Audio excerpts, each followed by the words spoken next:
So ready to watch this despite not knowing how Balatro works at all. Perfect.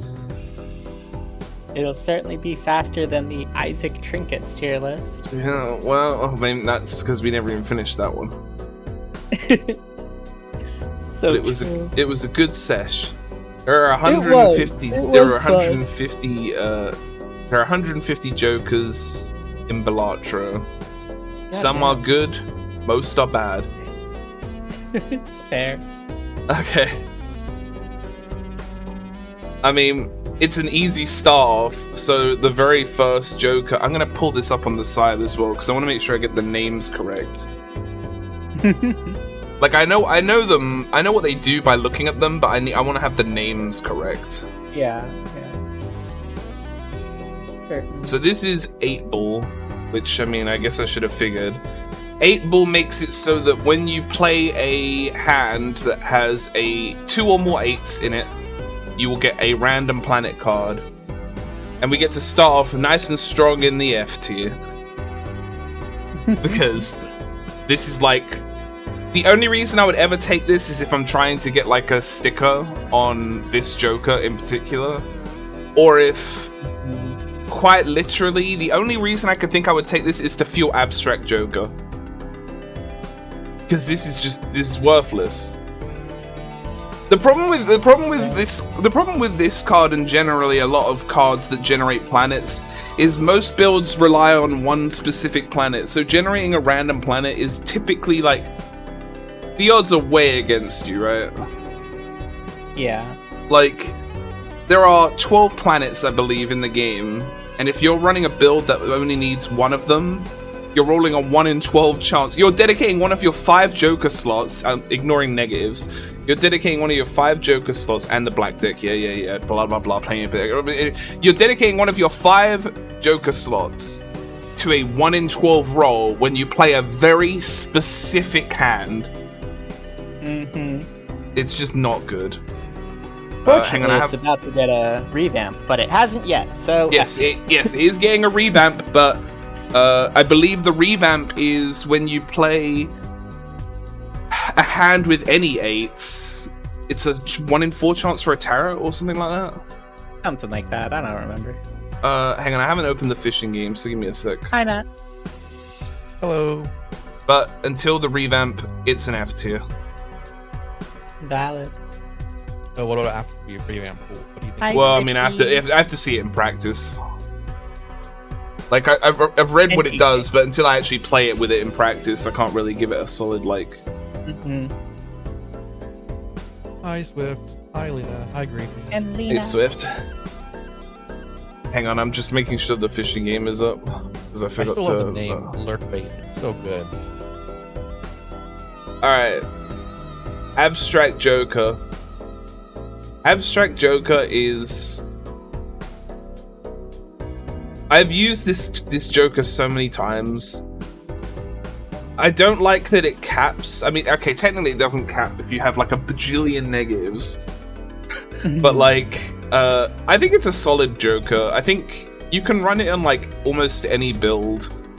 And if you have even one negative Joker, you're looking at like a plus 21 molt. That's not bad. A plus 21 molt can carry you to like the end of anti-8 alone. Like, well, not alone, but like with any multiplier, I mean. Like, a solid plus 21 flat mult is nothing to scoff at. I think Abstract Joker is a decent Joker. There's not much to say about I didn't say what it does. Abstract Joker, it gives you a plus 3 mult for every Joker that you have in your build. Including itself. Yeah, so if you have 2 Jokers, it's plus 6, 3 Jokers plus 9, so on and so on. It's one of those Jokers that I feel like is in a kind of unique spot where it's pretty good throughout the entire run. Like early game, it's pretty strong just to get that early molt. But like even like late game when you have 5+ Jokers, 15 molt is nothing to laugh at, especially whenever it's applied pretty early.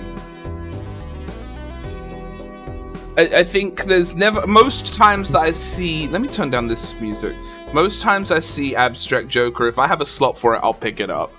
The only time I won't pick it up is if it's Eternal. Maybe. Even then, it's still like... even if I wouldn't pick it up as Eternal, I could see someone else picking it up. but not me. But I think it's a solid Joker. It deserves to be. It's better than average. Better, trust me, the average is pretty low for Jokers. Okay, so the next Joker is Acrobat. This Joker, I'm putting it in F just to put it on the tier list. This Joker is a ×3 multiplier for your last hand only. It's okay. I mean, it's good. Like, it's a ×3 multiplier. But I don't like cards that are like, hey, you have 5 hands, but this only applies to 1. Even then, especially applying to your last one, it means that you have to like burn all of your hands. That's like, if you have 5 hands, that's 4 gold you're missing out on. Exactly, yeah. But that being said, it can be a lifesaver. I can acknowledge that. Like, it's not a bad Joker, it's just that it's not ideal. I think it's a solid middle of the road Joker. It's definitely like pick it up for your last few antes if you really need a card. But early game, it just feels like it's a waste aside from just a lifesaver. It can save your ass against the needle specifically as well, because it just applies.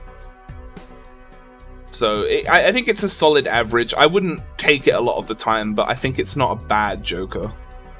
It's just that it has a downside. What is up, Luna? Ancient Joker. Ancient Joker gives you a ×1.5 molt for each card scored of a specific suit, and the suit changes at the end of each round. Ancient Joker is powerful, but unless it gets reworked, I'm putting it in D. Because, and my biggest gripe with Ancient Joker is it can give you a suit that is not in your deck. It's like if you're not playing a flush deck, then on average it's what, like you'll on average get 1 of that suit per hand. But also, if you're playing a flush deck and you have all of 1 suit, you're rolling a 1 in 4 chance for it to actually do anything. Because it doesn't give you, it can give you suits that aren't in your deck. So if you go through the whole trouble of changing your entire deck into spades for a flush deck, it has a 25% chance of actually being useful. What is up, Med? Thanks for the sub for 33 months. Yeah, I feel like this thing also has an affinity for choosing the suit that gets debuffed by the boss blind. Yeah, I'd really love to see how much the game cheats in that way.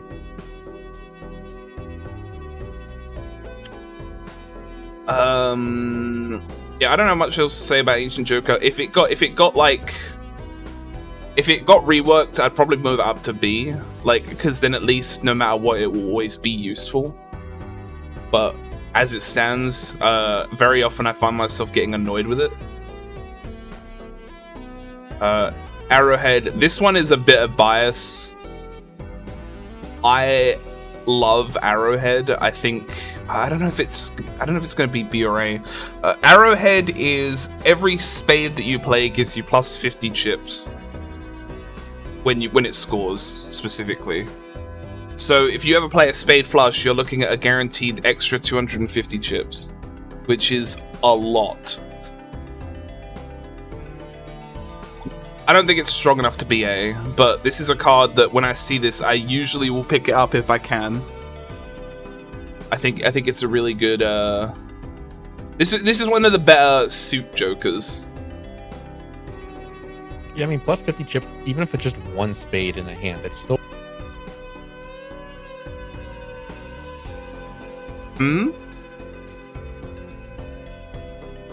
What did you say, Matt?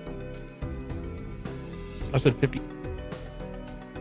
You keep cutting out. Is that just me? Am I losing it, No, Mez? it's cutting out for me too. Okay. I don't know if you're like leaning away from your mic or something. Hello. Hello.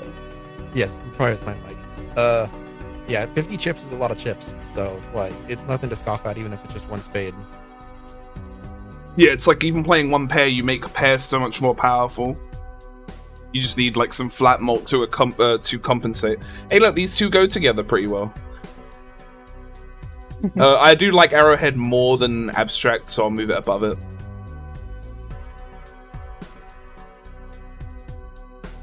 But yeah, I don't think it's like insane. It can't carry you to a win, but it is very good. The next card is Astronomer. All planets and celestial packs in the shop are free. When I got this Joker originally, I'm not putting it in F. I'm going to keep moving it into F, but I'm not putting it into F. I'm just putting it onto the tier list.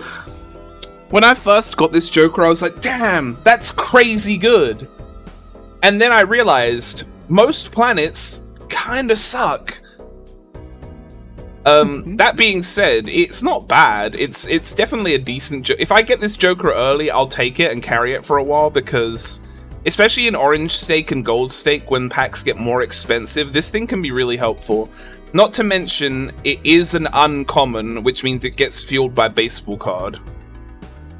I think this is a decent Joker. I don't think it's like B tier. I think it's a C tier. I think it's a good Joker. It's just the problem again comes back to planet cards are just not very good, because there's just too many planet cards in the pool that you don't want to see.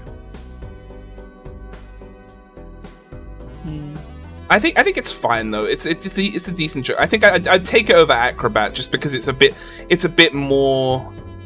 It's gonna be useful more often. I could see myself bumping this up to like low B, but like I think it's a decent Joker, but it's something that I'll carry for a while and then. Because here's the thing, I think planets, even if you like have a build that lets you get your planet very often, there is a point of diminishing returns. Where like where planets just aren't as valuable anymore. So that being said, it's like this is the kind of Joker I'll carry for a while and then drop off. It's not something I'm going to carry with me to the end game typically. What is up, Laura? Shame. It's not bad though. That doesn't mean it's bad. I think some Jokers have that role and they fill that role well. Yeah. Good morning, Laura. Next up is Banner. Banner is a plus 40 chip bonus for every discard that you have left. I used to think that this card sucked ass. Because you would always want to use your discards first, because they don't give you money after you win a round. So you typically are like, the meta would be use your discards to get your best hand to win in one. That being said, at higher stakes, I found the most success with high card builds, which means why would I need to discard anything? Because I'll just I will just play anything I get. And that means that most decks have 2 discards by default at higher stakes, because you lose the discard at blue stake. That being said, so that's 80 chips every hand, which is very useful. It's not a card I would carry to the end game. But it is a good. This card can keep you going for a while. The only problem is it's not scalable. So it's like at most you're gonna get 160 chips because you might get the 2 discard upgrades. But outside of that, it's just more. It's good. It's good, and I would probably put it above Astronomer because it does have usability. This is a card that I could carry to the end game if I was really desperate for chips, but it's not my ideal option. Thank you for giving us up to Ken 10 Gravy. Next up we have Baron, and this might be a hot take because I know that Baron is used a lot in Endless for Steel Kings with Red Steel. I don't like Baron. I think Baron isn't that good. I mean, I don't think it's not that it's not good, because I know it can be good. The problem with Baron is the kind of Joker you have to build your entire deck around, because you want as many kings as possible. The problem is, every time I find Baron, it's way too late. And I just don't like it very much. So, I should mention as well, Baron is each king that you're holding in your hand gives you a 1.5 multiplier. Which, again, it's good. I can see why it's good, but I don't think I've ever been in a situation where I've got a Baron and it's actually paid off. The payoff ceiling for the Baron is so high, but the opportunity of having Baron hit that ceiling is so low. So most of the time I find myself just not using it. Next up is Baseball Card. Baseball Card gives all uncommon jokers each a 1.5 multiplier. This is an S tier. Easy. This is the easiest S tier you'll ever see. This makes every uncommon in the Joker in the game, and most uncommon Jokers are pretty decent. It makes them just better. This is the kind of Joker that if I see early on, I'm like, okay, we're buying nothing but uncommon Jokers. This can carry your run. Like, single-handedly, you don't even need any multipliers anymore because you just need to get something else like Flat Malt or Chips. And as long as you have uncommon Jokers like Arrowhead or Astronomer, you've got multiplier. This is a really, really good Joker. I don't think anyone sleeps on this card, but if you do, you need to like play with it because it's really, really good.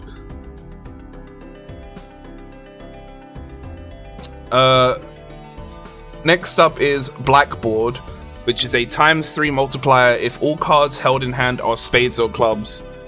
I'm not gonna lie to you, I actually also think this is an S tier. But this is because I play a lot of high card build at high stakes, which basically means all I need to do is play my high card and just play all of the hearts and diamonds in my hand. And that means it's just a free ×3 multiplier. It's so easy to use with a high card build, and it's such a high multiplier, and it gets buffed by Baseball Card.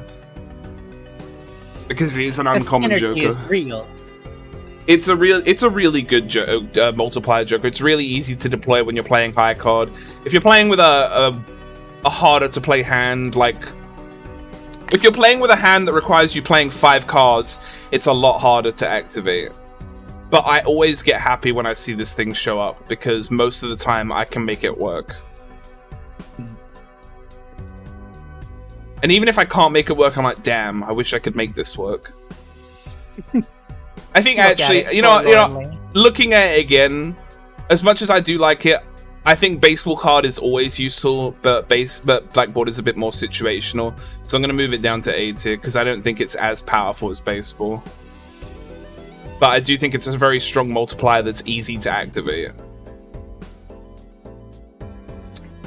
Bloodstone. I love ya and I hate ya so goddamn much. It feels like it's such a bait card, but it's good. But it's Bloodstone is a 1 in 3 chance for each played heart card to give you a ×2 multiplier. Bloodstone is the kind of card that I see early on. I'm like, where's Oops All Sixes and where's Ankh? I want to duplicate this to maximize my chances as much as possible. Unfortunately, 1 in 3 is a lie. But I'm going to judge it based on the 1 in 3 being real. Oh no, you know, I'm going to judge it based on my own experience. Bloodstone is the kind of Joker where if it procs on all 5 cards in a flush, you'll just clear the hand. Like, you'll clear the round immediately. However, that almost never happens. I think I've had it happen like twice. And I'd say more often than that, you've had hands where it was all 5 eligible and it didn't proc once. But I won't lie, whenever I see it, I want to make it work. I think fun has its place. I do think it's a fun Joker. And I will put it in the C tier. And that's mainly because I don't think I've ever won I think I've won like 1 run with this thing. But it's fun. Every time I see it, I'm like, I want this to work because the payout is huge. I've won a few with the deck that is, you know, the flush deck, basically. Right, checkered deck here. But aside from that, it's just so hard to really feel useful is whenever it's like I can go 2 hands in a row with 2 heart flushes, and then it doesn't go off for any of them. 10 cards in a row with no procs. It's I'm only putting in C because it's fun. I'm fun-pilled. But I recognize that this is the kind of card, if you're trying to win, typically you'll probably just try to avoid this because you don't want to rely on randomness. Next up is Blue Joker, plus 2 chips for every remaining card in your deck. This is the kind of Joker that I think this is a low B for me. Because when I play higher card and I'm not discarding, it means that you're guaranteed to play at like a higher card that's going to give you at least 80 chips extra. This is a good, it's not a card that you carry to the end of the game typically, but it is a very good holdover. You can take it to the end game, like I'm talking anti-A, obviously. It works. It's good enough that you can carry it to the final fight for your chip gain. I know Banner is lower, and that's because Banner caps at AE, but this technically you can make the cap higher because you can add cards to your deck. Not to mention the fact that this doesn't actually really restrict you from using discards. It'll make the chip gain lower, but way less. Like, the punishment for using a discard is way lower than the punishment for using a discard with Banner. Because you immediately lose 40 chips with Banner, but you'll lose, like, at most 10 chips with this, because it's +2 for each card in your deck. So I think Blue Joker is better for... unless you have a really lean deck, it's decent. Because, I mean, like, most decks start with 52, other than, like, I think the Abandoned deck. So... that's 110 by default, and then you draw out 8 cards. That puts you down to 44, so it's 88, I think. It's a decent amount of chips. Next up is Blueprint, and Blueprint copies the ability of the Joker to the right, and it's an S tier. It's Blueprint. If you've ever played Balatro and you've seen Blueprint, you know it's an S tier. It copies your Joker. You can copy your most powerful Joker. Like... as long as it's compatible. What's better than 1 baseball card? 2 baseball cards!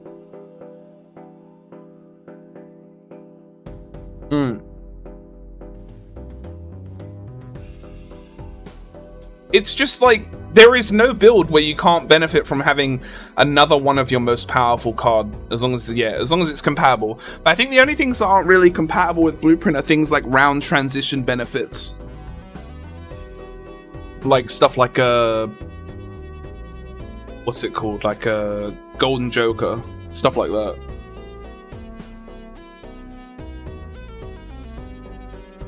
Bootstraps.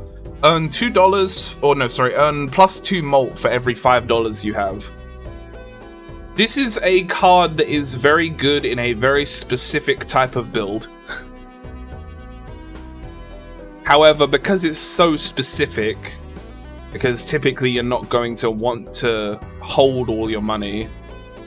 Like, the main thing with the Balatro is you wanna hold a certain amount of money up to like $50 or so to be comfortable. But you don't really want to be holding it just to hold it. I think it's fine. I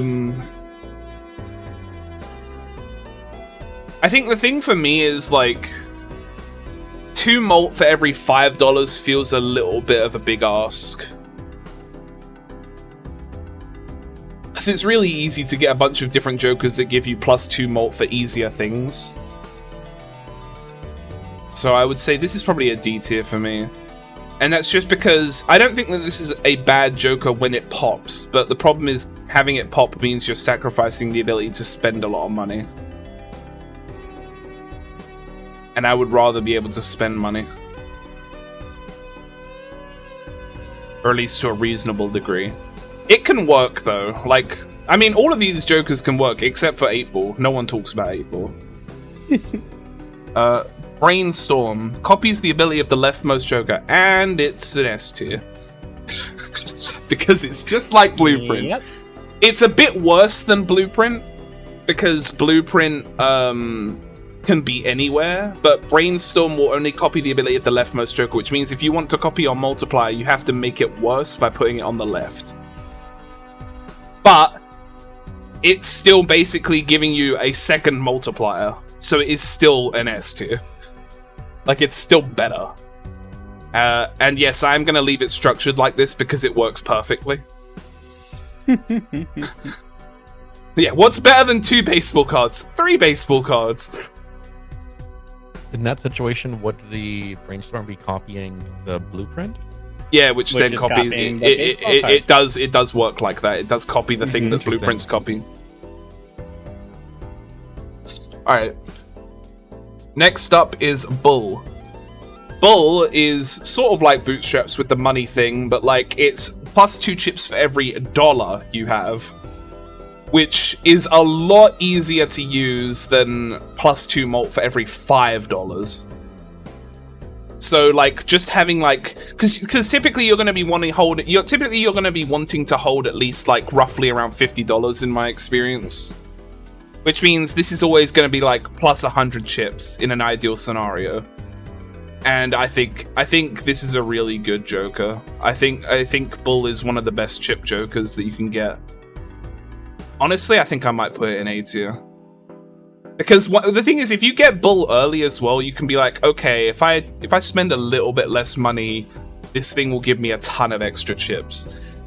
And the benefit of that is like when you have so many extra chip gains per hand, you end up winning rounds with less hands, so you end up making more interest, and it's sort of just like I don't know if compounds is the word. It funnels itself. Because it makes your hands much more powerful to the point where you're making more money to make it more powerful. So I do like Bull a lot. I think it's one of the better Jokers that you can get. Yeah, I think the thing is, like, chips... I didn't respect the Jokers that gave you chips until I got to Gold Stake and was starting to play the, like, easy-to-play hands. Because the thing with High Card is, yeah, they're easy to play, but man, the chip gain is terrible. So you really want a Joker that's going to give you chips. Next up is Burglar. When blind is selected, gain 3 hands and lose all discards. This is a great Joker, especially because it works with Brainstorm and Blueprint, and it's hilarious. So in other words, if you have Blueprint, it's 6 hands for just losing 2 discards on most cases at high stakes. But ignoring on its own merits, it's still great. I would put this in an A tier. I think it's probably the highest A tier I have here. Because when you go down to 2 discards at blue stake, it's basically saying, hey, here you can have an extra discard that actually scores you points. But that's basically what it becomes. It's just an all-around benefit, I think. And also, if you can win in one hand, you're making so much more money as a result of having more hands left over. It's just a solid all-around Joker. And the thing is, unless you have an Eternal Burglar, you can just give it up at any time. If you want your discards back, gone. Just get rid of it. I think it's just a really good benefit to have, like, more hands in general. There's not much to say about it, to be honest, because it is just more hands, no discards. It's a very simple Joker. Alright, what we got? We got Burnt Joker. Upgrade the level of the first discarded poker hand each round. Very anti-synergy with Burglar. Burnt Joker is a Joker that I think is okay. I think it is decent. But if I'm going to put it anywhere, it's probably going to be on the lowest side of the B tier.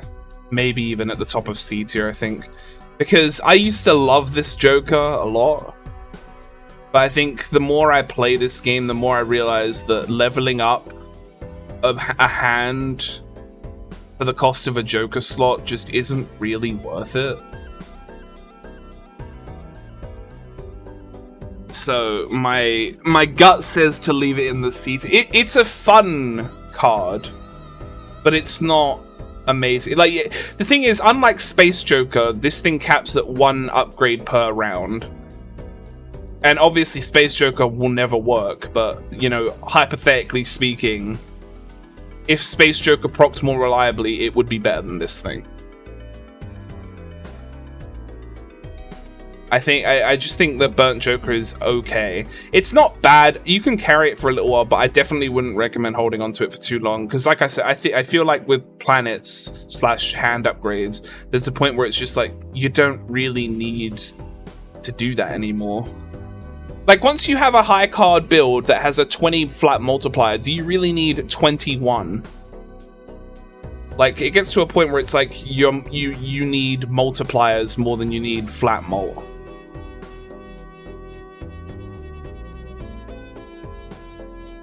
Next up is Business Card. Played face cards have a 1 in 2 chance to give you $2 when scored. I think this is a decent Joker. It's not one that I play very often because, honestly, I feel like I've gotten better at handling my economy to the point where I don't really see this early very often, to be honest. It's okay. I don't like that it's chance-based. That's the thing. Good morning, Alyssa. I think Morning, Alyssa. As an economy Joker, it's a C tier. It's okay. I'm gonna put it below Bloodstone because it's not as fun to me.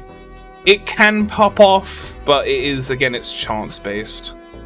And I'd rather, if I'm trying to build economy, I'd rather have something more reliable. What is up, Shell? Reese's Animal Crackers are a thing. We don't have Reese's in the UK. I mean, we have I think we have the very basic Reese's peanut butter cups, but that's it. We don't have the whole branding of Reese's stuff. Because I've been to it, when I was in America, I'm like, damn, you have a lot of Reese's stuff. Like, we don't really have all that, cereal and everything. We just have, the base cups and that's it.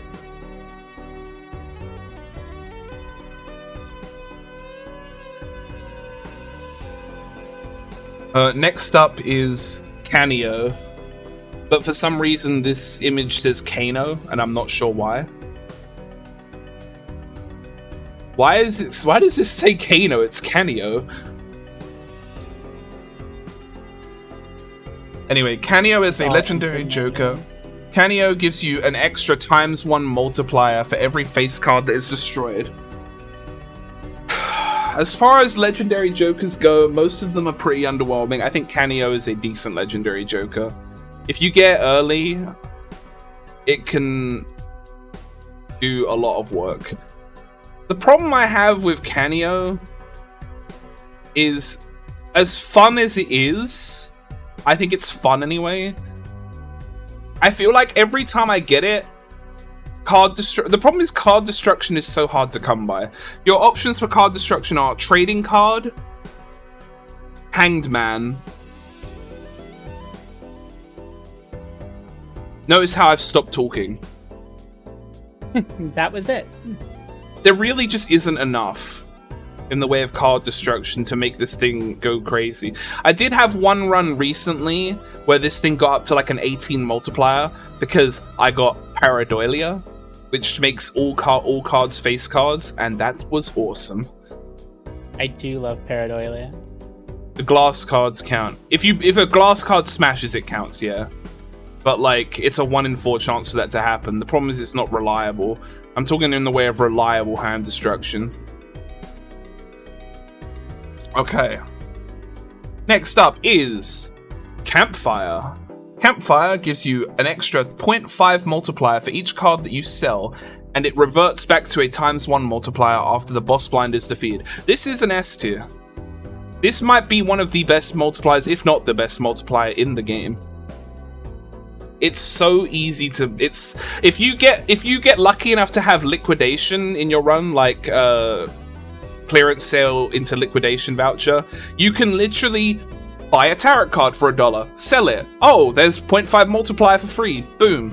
Buy, sell, buy, sell, buy, sell, and before you know it, you've got a 17 multiplier. It's so strong when you can get it going. It can carry you. This thing can just carry you if you have the money. Very, very good. Very, solid Joker. I slept on this for a while, but once I actually used it a couple times, I was like, damn, this thing is, insane. Not much to say about it besides that, though. Next up is Card Shop, which is a ×3 multiplier if Poker Hand has been played already this round. Damn, we're getting all the S tiers right now. Card Shop, because if you play high card build, Card Shop is just, hey, have a 3x multiplier from your second hand onward. No biggie. Easy peasy. Honestly, actually, thinking about it now, I think I would rather... I'm gonna put this... I don't know. I think it deserves to be S tier, because it can carry you pretty freaking hard. Card Shop is a very good joker for any deck that has an easy-to-play hand. Because it's just the easiest multiplier to proc. You just keep playing like normal. Not much to say about it beyond that. It's just a good multiplier. Okay, I'm gonna be very fun-pilled for a second. Cartomancer is a joker that creates a tarot card whenever you start a blind. So whenever you start a round, you get a tarot card. It's an A tier. I don't think this thing it actually deserves to be up here because there are a bunch of tarot cards that you can get that you don't want. But I am very fun-pilled, and I think that whenever I see Cartomancer and I can take it, I'm taking it. Because it is very fun. Tarot cards are fun. That, and also it's an uncommon, so it gets fueled by baseball cards, so I can justify it, and it's my tier list. Cartomancer, I just really like Cartomancer. This is a personal one for me.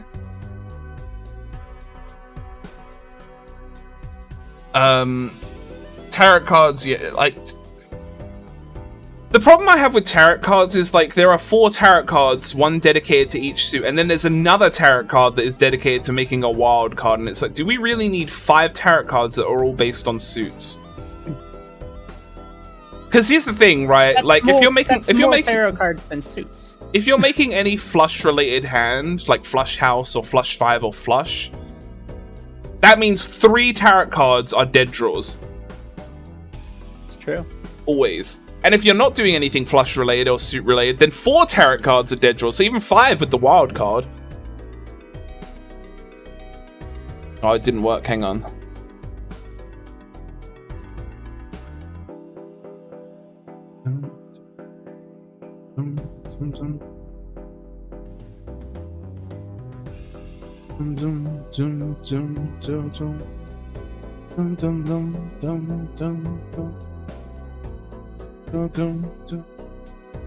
Next up is Castle.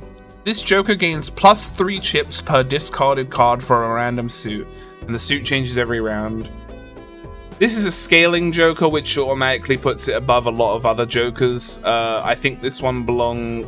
The problem I have with Castle, though, is because it's based on discarding, after Blue Stake, when you go down to 2 discards per round, it really limits how many chips you can add per round to this thing. So as a result, I am going to put it above Blue Joker because it scales, and above Abstract, I think, and probably even above Arrowhead. But I don't think it makes it to A tier, because the scaling on Bull is a lot easier than it is on Castle. It's just money. If you can get a voucher that gives you more discards, this thing is great. But I feel like... It's funny, because there aren't that many vouchers in Balatro, but it feels like I barely ever see the ones I want. That is true, isn't it? I am here Right? properly now. Hello. Hello. Palico. Hello. Thank you for gifting a sub to Ben Gravy. Not much to say about Castle besides I wish the Blue Stake didn't make it way worse. Next up, it's Joker of the Hour, Cavendish. Cavendish is a ×3 multiplier, but it is a 1 in 1,000 chance this card is destroyed at the end of the round.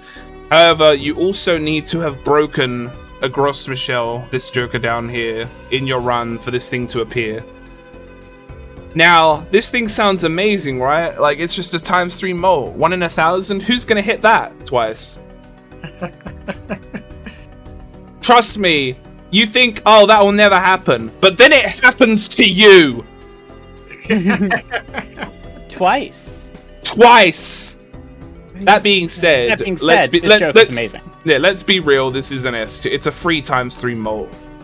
Like the only downside with this thing is, and this is not something I'm going to put against this Joker, it's something I'm going to put against Gros Michel, is relying on Gros Michel to break, and when it decides to just... I got a Gros Michel yesterday at the start of my run, and it didn't break until Anti-5. And it was just like, cool. But when you get this card, you always pog when you see this card, because it's times 3. It's better than Card Sharp, because it applies to every hand. The only downside is the 1 in 1,000 chance, which, I mean, it's 1 in 1,000. It's not likely to happen, but it can. I just got in. I have a question about the tier list already. Okay. How is Bull in A and Bootstraps in D when they have the same, like, triggers? Because this is a 2 flat malt for every $5, and this is 2 chips for every $1. Malt stronger than chips. Yes, but +2 malt is a lot easier to get on a lot of Jokers than chips. I just feel like Bootstraps is like, if you save your money, Bootstraps scales Yeah, really strongly. The problem I have is if you have $100, you're getting +40 malt. But there are so many other Jokers that can give you +40 malt so much more effectively without having to hold all your money. Also, this is about like high stakes play where the problem to just hoard your money without losing. It's like you can't rank chips and malt on the same level because there just aren't as many Jokers with scaling chips. Yeah, I suppose. Are you going to list it? Like if I look at like something like compare something like Bootstraps to something like Spare Trousers. Yeah. Not to mention the fact that unlike Spare Trousers, once you get that +2 malt, you can lose it by spending money. That is true. That's the main thing I dislike about Bootstraps. It's just one of those things where it's like, I brought up when I initially talked about it, I was like, I don't like, especially at higher stakes, having to not spend any money, otherwise I'm basically extremely gimping myself. With chips, it's like, the big difference is the fact it's every $1 to every $5. Like, Bull is just so much easier to enable. That and the fact, like I said, there just aren't as many chip Jokers, and chips are very valuable, especially when you're playing at higher stakes and you have to play high card or, like, easy to play hands that don't give you many chips.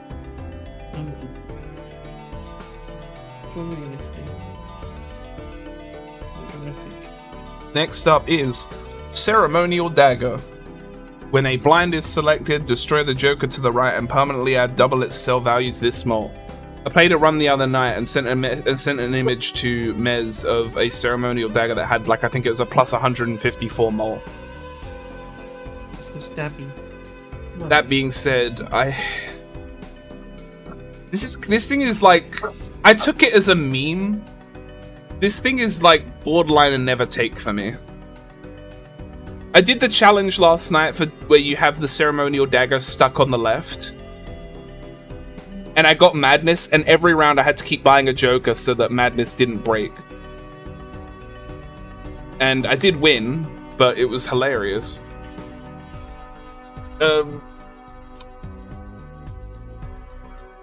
It's a card that sounds very fun in theory, but in practice it's just kind of annoying because it basically takes up 2 Joker slots.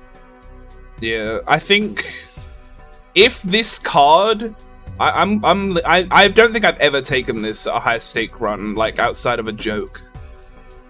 That being said, if this thing could destroy Eternal Jokers, there would at least be some unique interaction there that would make it more interesting. But it can't. It just kind of gets stuck against it. Honestly, I feel like if they just made a card that all it did was destroy an Eternal Joker to the right, that'd be a good card. I think it's fine. It's the thing is because like it's not a bad Joker. It's just that I would never recommend taking this. It's like you said. It's 2 Joker slots essentially. And it's also just like most Jokers, like even the rarest Jokers, like Blueprint, sell for like $4. So you at most you're getting +8 mult, and you're destroying a good Joker at that point. Like it's just not. It's like just the most not very expensive good. art. Blueprint is $10. Yeah, I guess a legendary Joker gives you 20 mult, but like the chance of you getting a legendary Joker is so slim, and if you do you really want to destroy it? Depends on what it is. And even then, it's like, I don't know, like, I just think it's a never take, almost. I am curious if this is one of the cards that's getting reworked, to be honest. Yeah, I just think it's just not very good. I think, like I said, if you could destroy Eternal Jokers with it, that would make it a more unique interactive card, and that would probably change my opinion of it. But as it stands, it's just kind of like, if I'm ever going to take this, it's a joke run. Certificate of Authenticity, or it's actually just called Certificate. So, when round begins, add a random playing card with a random seal to your hand. This card, I don't use it very often, but it is a good Joker, I think. I think seals are very good. Other than blue seals. But it is a card that there have been runs where you have said, damn, where's Certificate of Authenticity? That's which basically is more than can be said of a lot of other Jokers. That's every time I have hologram. Yeah. It's the problem. The only problem. It doesn't come with it without a downside though. Like there are a lot of times where you don't want deck bloat, and you're just adding. The problem is the card is random. It's like you don't know what card you're gonna get. It might just be like you might be trying to make a spades deck and you just draw a 4 of hearts with like a blue seal and you're like, great. Like it's not.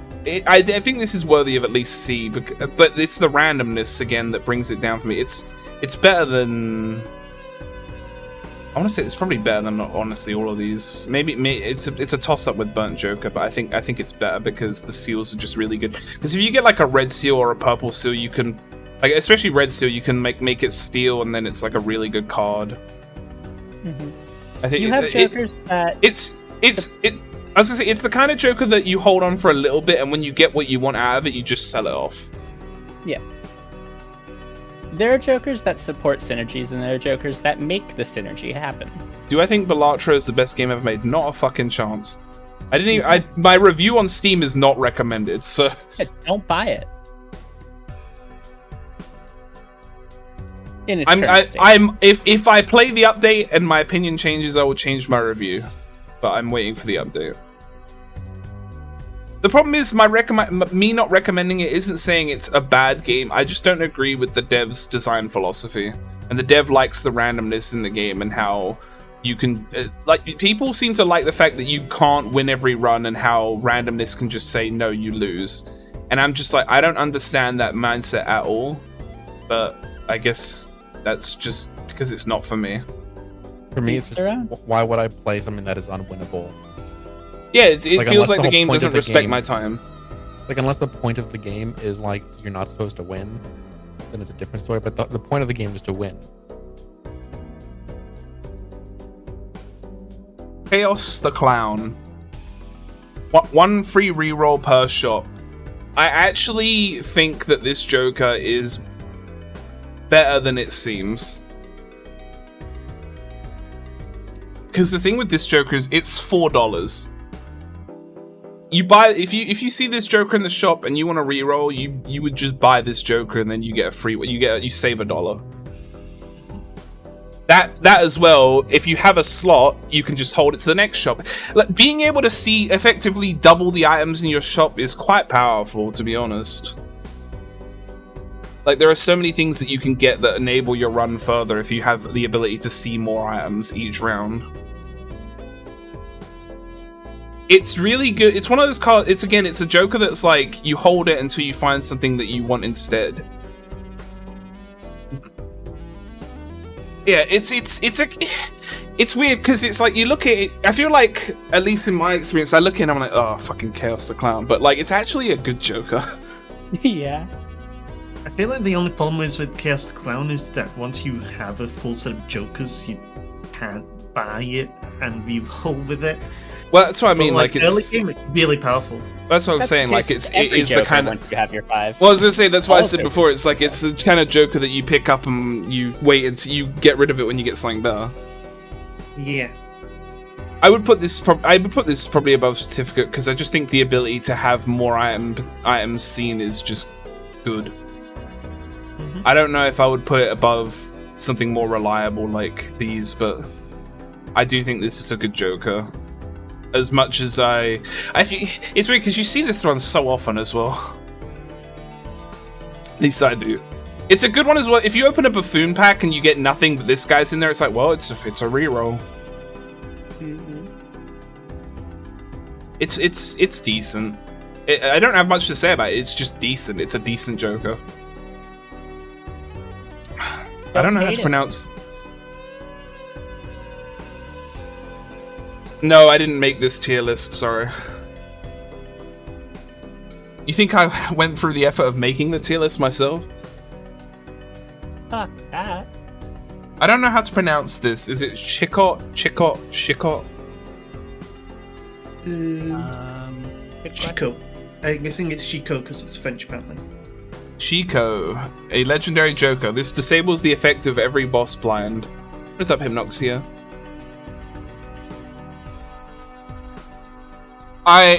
I talked about why I put Baron in D tier because I almost never get a point where I can actually enable it, and it is the kind of Joker that you have to build your entire deck around.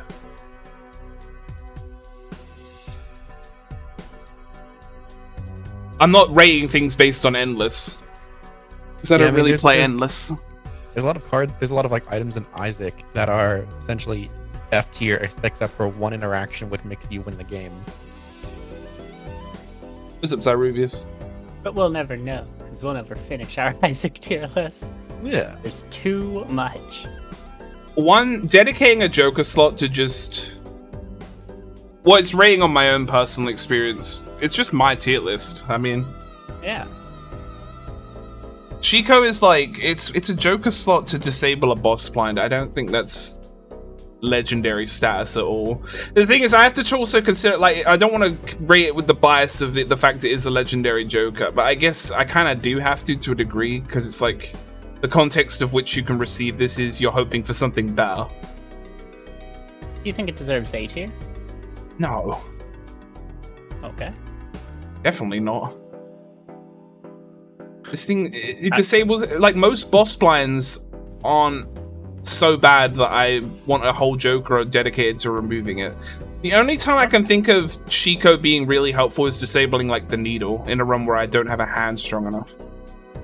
Yeah, it's also good to stop, like, I think Violet Vessel can, like, really screw over a run. But It's you good to know, stop Violet Vessel. but you know what else is good against the needle? Burglar. Mm-hmm. And you know what's not a legendary Joker? Burglar. Yeah. Does Burglar work like that? What's up, 10K? Yeah, Burglar adds the hands after the blind starts. Oh, that's insane.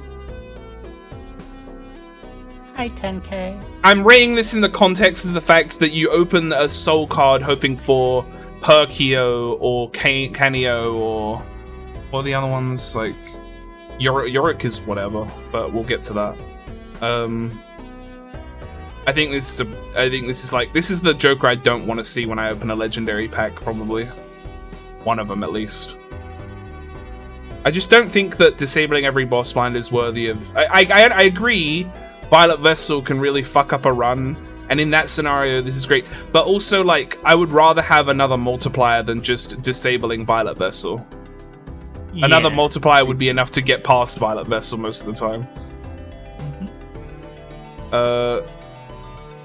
But see, I will put it above the rest of the D tier, though, because it just has general utility. Yeah. I'm surprised Baron's down there. Is it hard to Well, get I used? talked about this. I said, the problem with Baron for me is you have to build your entire deck around it because you want as many kings as possible, which means you typically want to see this thing early because you want to prepare your deck for it. And I've never been in a situation where I've got Baron early in a run and had it work. I understand that it is a good Joker, especially in Endless, but I've never had Joker in a run where like it's actually done anything for me. Especially since it's a rare Joker, so in that context, it's like if I skip a blind, which I don't usually skip a blind for a rare Joker, if I skip a blind or use Wraith to get a rare Joker and I get Baron, I'm disappointed.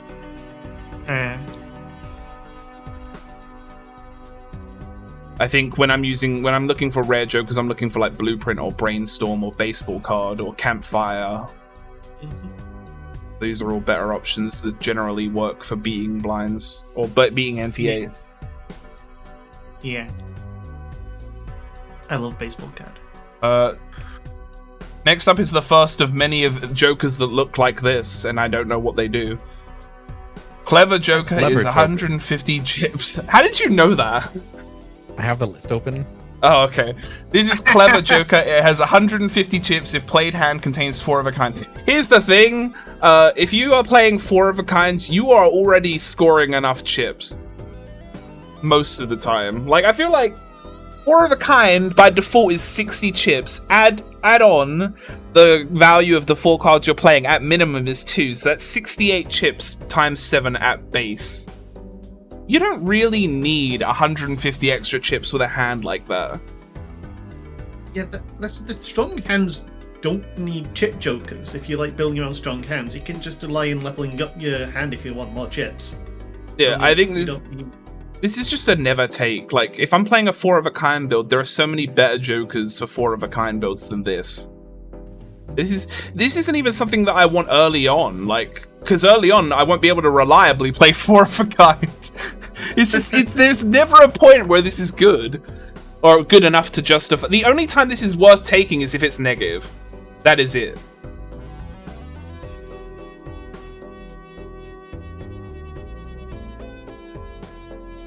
Cloud9. Earn $1 for each 9 in your complete deck at end of round. This is such a good joke.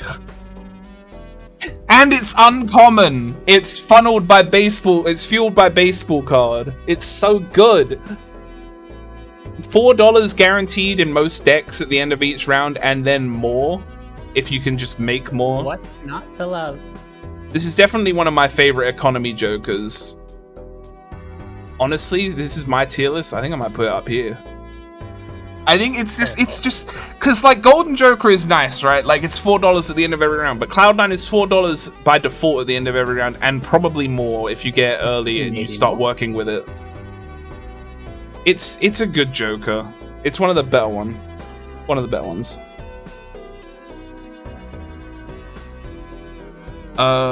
Constellation gains times 0.1 mult per planet card used. Time for an F tier.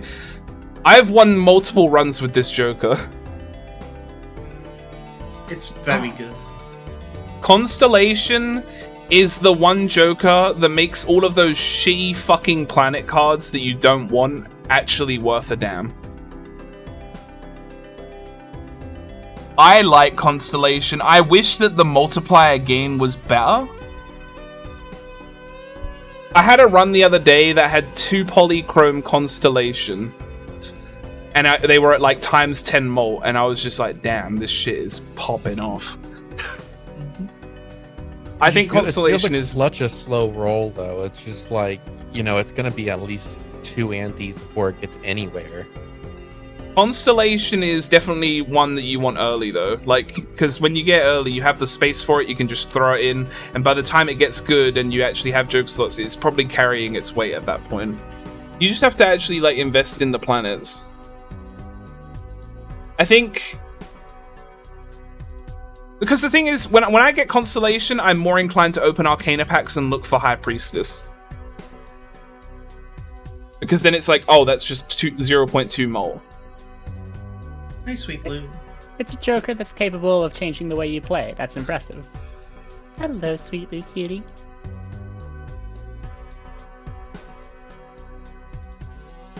I think it's my tier list, and this is one of the Jokers that I really like getting early on. It's definitely... I don't think it's as good as Blackboard, because Blackboard's just so easy to enable and it's an immediate times 3. But I do think I like it a bit less than Canio. I think it's fine here. It's a fun one. I think This one's a fun one because it's like one of those rare times where I'm like, damn, I'm actually enjoying getting planets. I'm gonna buy Planet Merchant. Yeah, when I've had Astronomer and Constellation, I'm just like, damn, like this shit's fire. Especially since they're both uncommons as well.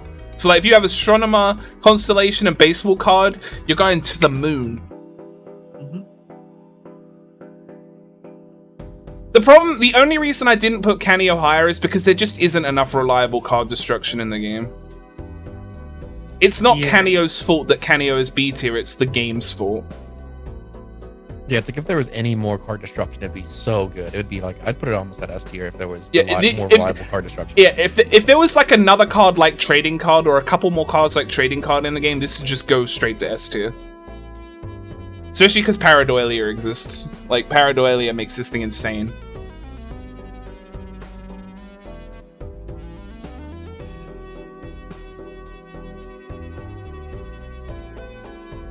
The thing is, these are like, even though they're next to each other, it's for different reasons. Like, this thing is way better than this if you have the tools to make this pop. This thing is here because it's easier to enable because planets are super common. But it's also not higher because it's only 0.1 gain per planet. You shouldn't just let people disagree with you without consequences. Oh my god! Holy shit!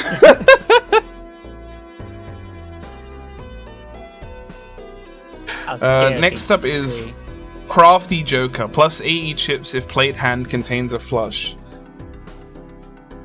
Does anyone actually use this Joker, like, outside of getting it super early and being like, holding it until you get anything good? Once again, 80 chips isn't much. Good. It's good to have on checkered deck until you have some better source of chips. Even then, it's like flushes are hands that use 5 cards, so it's going to be 5 scoring cards. So 80 chips isn't that much. It's not like high card. It's just a holdover.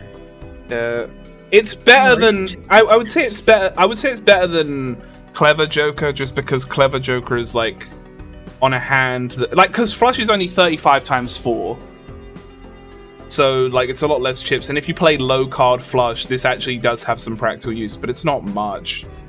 Like, it's like you said, it's a holdover. You trade this out as soon as you get something decent. Laser Glow, as much as I meme about straight flush builds, even if you do get a straight flush build going, you don't need Crafty Joker because you've already got plenty of chips. You're right, this does work with straight flushes S tier. I'm just kidding.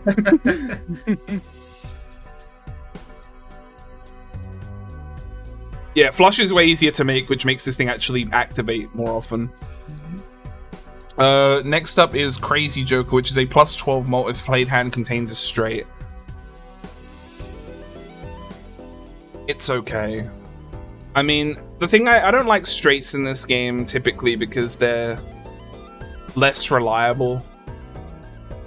Yeah, straight builds just aren't feasible in this game because it's not guaranteed that you'll pull the right cards for a straight, like, ever. Well, the reason Shiko is so low is because it's in the context of it being a legendary Joker. You get the soul card, this is the card you don't want to see. You want Perkio, you want Canio, you don't want this. It's not like I'm just opening a Buffoon pack and there's Shiko.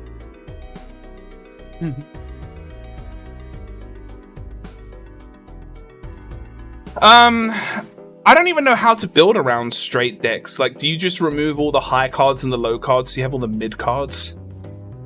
Yeah, pretty much. What do you do? You just, like, slowly remove from the outsides of the deck if you can. Sometimes Shiko is better than most. I mean, you can, yeah, Baron is also like an amazing card. Like, I said this at the start, like, a lot of these Jokers can be amazing, but I'm rating them on my general experience. I have 260 hours in Balatro, and this is my experience on how useful these cards have actually been at any point. To keep the ace wraparound, but you can't do wraparound straights. you can do ace high, but like or ace 2 3 4 5, but that's it. Yeah, Even that's not like, that's not a wraparound though. That's just ace Yeah. being one.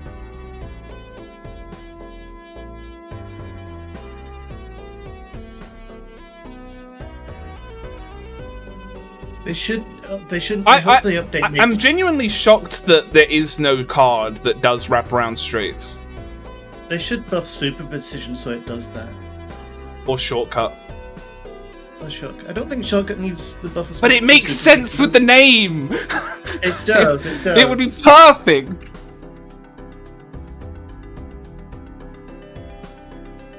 Okay, so what we talking? This is straight. I barely ever play straight. I have no feelings on this one. It's just Play D. straight, It's like but it's often D or it's F. I don't think it's completely useless, so I'm not gonna put it in F. It's fine. I mean, I never play straights, so it's just kind of a whatever card. No one understands the straights. Credit card. You can go up to $20 minus $20 in debt. I used to hate this Joker. I used to absolutely hate this fucking Joker. But I was wrong. Just pull late forehead. It's...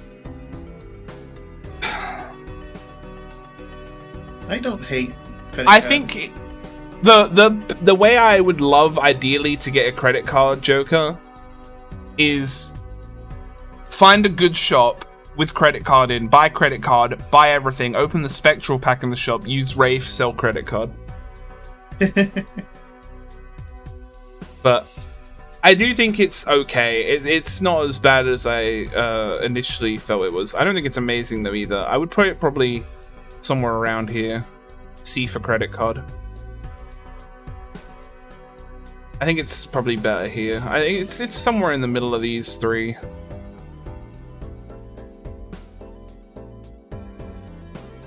I think it's fine here, just among these three. These three, a lot of these are interchangeable in the mid area. I think credit card is just a decent card. It's just nice because I think the thing that changed my opinion on credit card is the fact that it is a $1 purchase, so it is essentially a free purchase because you sell it back for the same. So then you can just hold it, and if there's something in the shop that you really...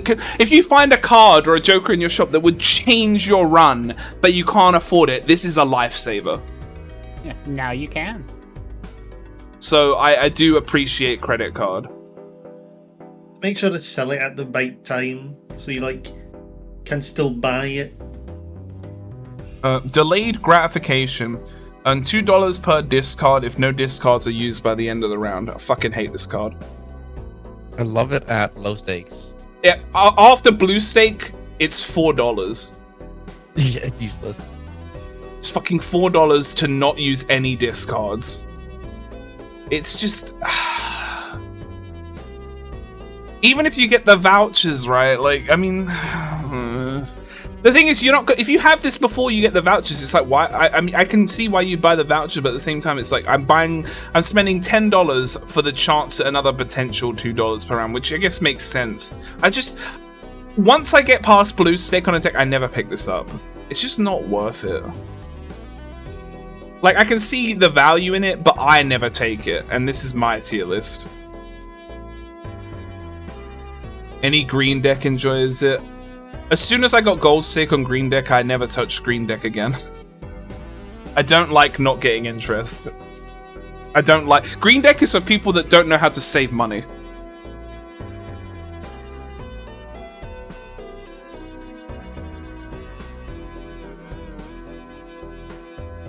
Oh, green Joker. Yeah, that's true. It can work. But I find that even with green Joker, sometimes I will use a discard if I just have absolute dookie. But then, to be fair, when I'm using green Joker, I'm typically playing high card. I guess it's not useless. For the record, I love green You've deck. convinced me. Honestly, I think the reason why I put it so low initially is because I just have not seen this card in a while.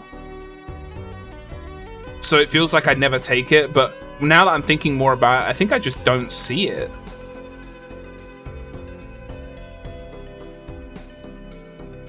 probably put like. Now that I'm actually thinking about it, I think it is. I just never see this card. I think I've gaslit myself. Well, no, that's what I'm saying. Like, in my mind, I was like, I never take this. But now that I'm thinking about it, I'm like, I gaslit myself into thinking I don't take it, but it's actually that I don't see it.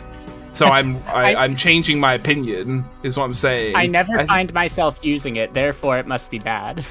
Yeah, it's like I'm just thinking back. I'm like, when do I ever use this? Oh, that's right. It's because I just don't see it. It's not better than bootstraps. Let's be real here. It's your own. Be alone. I'm gonna put it above bootstraps just to spite you. Wow. You did kind of do this to yourself. Keep going, chat. We can get in S tier if we keep talking. Yeah, keep going.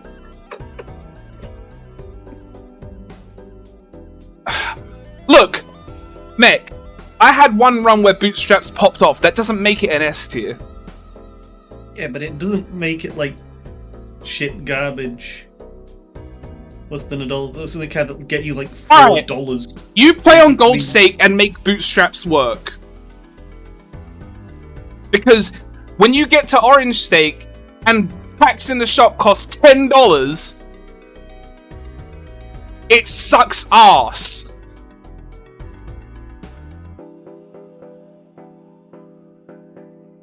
Yeah, but then I think it is even more decentralization to shop is the thing.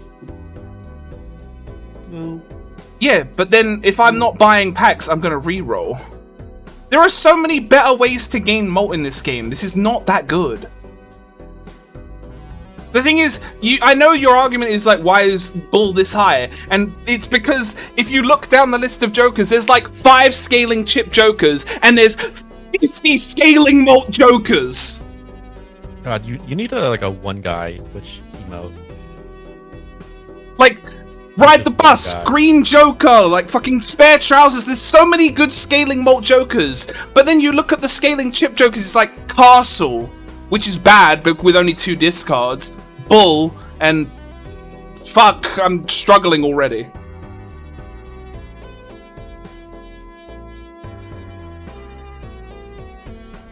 Like, I just can't value them the same way. Because there are just so many easy ways to get malt comparatively. And it's also planet cards give you malt. I know they give you chips too, but the malt is more important. Typically, when you get a planet card. I don't know, I just think that you can't rate chip scaling and malt scaling on the same metric. Just because of the sheer volume of one compared to the other.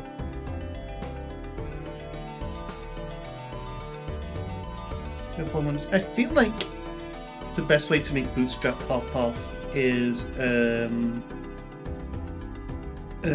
Money Tree.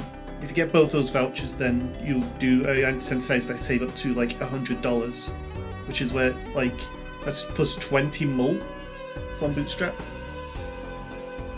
Which is yeah, but having to hold $100 for 20 mult and not being able to spend it because you'll lose that mult is not good. Also, I thought no, wait, $100 would be like 50 mult, wouldn't it? No, I'm thinking I've got it the wrong way around. It's like $5 for 2, not $2 for 5. If it was $2 for 5, it would be higher, way higher. But I just don't think it's good. I just don't. If here's the thing, my opinion of bootstraps would change dramatically if it was like earn 2 plus 2 mult for every $5 off the highest amount of money you've ever had. That'd be a nice change.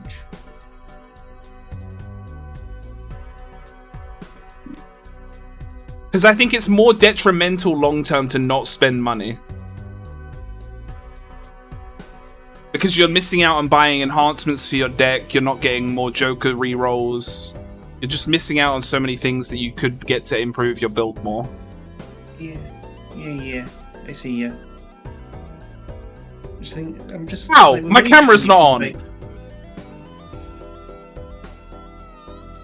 In Money What'd you Tree, say? you're getting like in Money Tree, you're either getting like $10 per turn at $100. So I think that's where it's best. Well, yeah, but at that point, it's like you're already fly. I mean, like, Yeah. it's a very niche scenario, like, to get bootstraps when you're already flying and swimming in cash. Mm-hmm.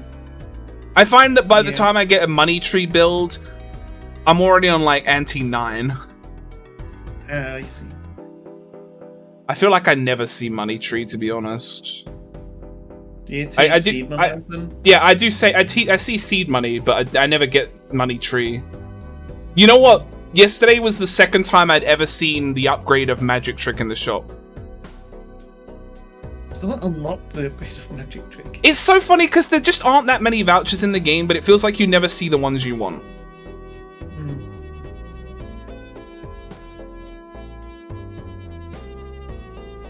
It's like I feel like once you buy a voucher, there should be like a bit more weighting towards the upgrade of the voucher that you've bought. Yeah. Yeah.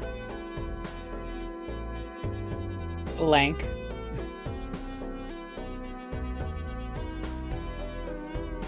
Alright, so what the hell is next? Devious Joker, 100 chips if you play it straight. It exists. Oh, I get it now. I see it now. They both wear the same hats, but like they have like the alternate variation of the hat. Oh. That's how you compare it. I mean, it's just another straight Joker. Like, it's what's the lowest value straight you can play? 30. It's like, what is it? Is it 40 times 4 for a straight? 2, 3, 4, 5, 6. Yeah, but I'm saying, is it 40? Like at base, is it 40 That times 4? sounds right. Or is that full house? I don't know. 30. Oh, it's 30 times 4. Okay, so 32, 35, 39, 44. So 50 times 4. So 50 times 4 is the lowest value straight you can play. 100 chips ain't that bad. I think if I had to choose between the 12 malt or the 100 chips, I'd still take the 12 malt though. I think 12 malt's better than 100 chips, especially when you're considering the lowest value is 50. There's like 100 chips versus, or okay, so like you got 30 times 4 goes to 30 times 16, or 130 times 4. Like, one is definitely better than the other. I think. Hang on, now I'm confusing myself. I don't know. Let's be honest, I'm never gonna play a straight build because it's just too annoying. Yeah. You know what? You're right. Fuck straights. Gays only. Yeah. What? What? Huh? Yeah. What is that, blood? Diet Cola. Sell this card to create a free double tag. This thing costs $6 in the shop. It's not good. I mean, a double tag is good, but like $6? Yeah, you do sell it for $3. So it costs you $3 to get a double tag. I hate that this Joker exists because it's like, haha, get a gold sticker on this one. This Joker that is only exists for you to sell it. Isn't it uncommon? You can use it. Yeah, it is an uncommon, yeah. Baseball cap.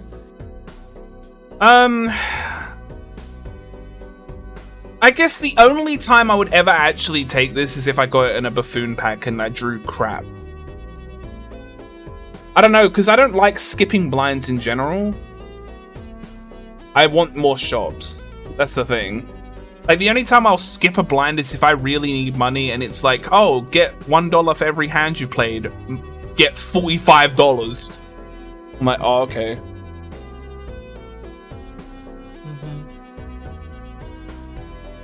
it's a very situational joke. I don't think it's completely useless, but at the same time, I'm also trying to think of a time where I ever used this in a run. And there probably is a time, but I just can't remember. I don't think it's as bad as 8 Ball though. But I can't remember ever using it. It's like, I'll put it here. I don't think it's horrible. It's not my play style. I don't like skipping blinds.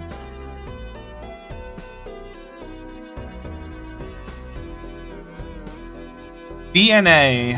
If first hand of round has only one card, add a permanent copy to deck and draw it to hand. First hound? DNA is so fun, but you have to get early.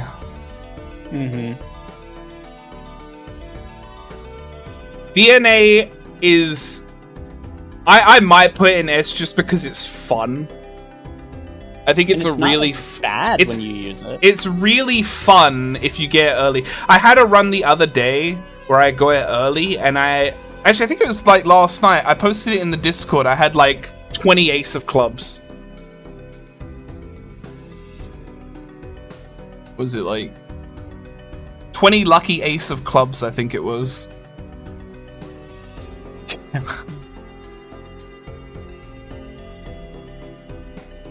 It's true. In gold, it's not great. Because the thing is, most times at gold stick, it's just like you don't really want to play hard to make hands in gold stick very often, at least in my experience. But ever since I've beat all the gold stick decks and I've just been playing the game casually, I have really enjoyed playing with DNA.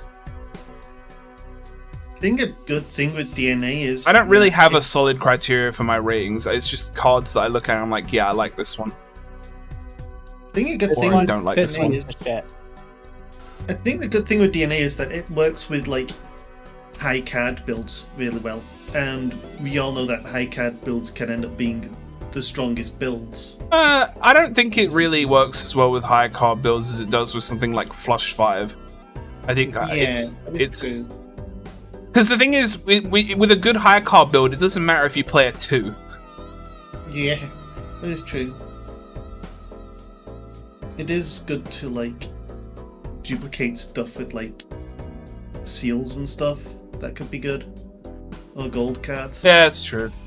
That's what I did with the lucky aces. Like, as soon as I got a lucky ace, I'm like, alright, you are now my bitch. Driver's license.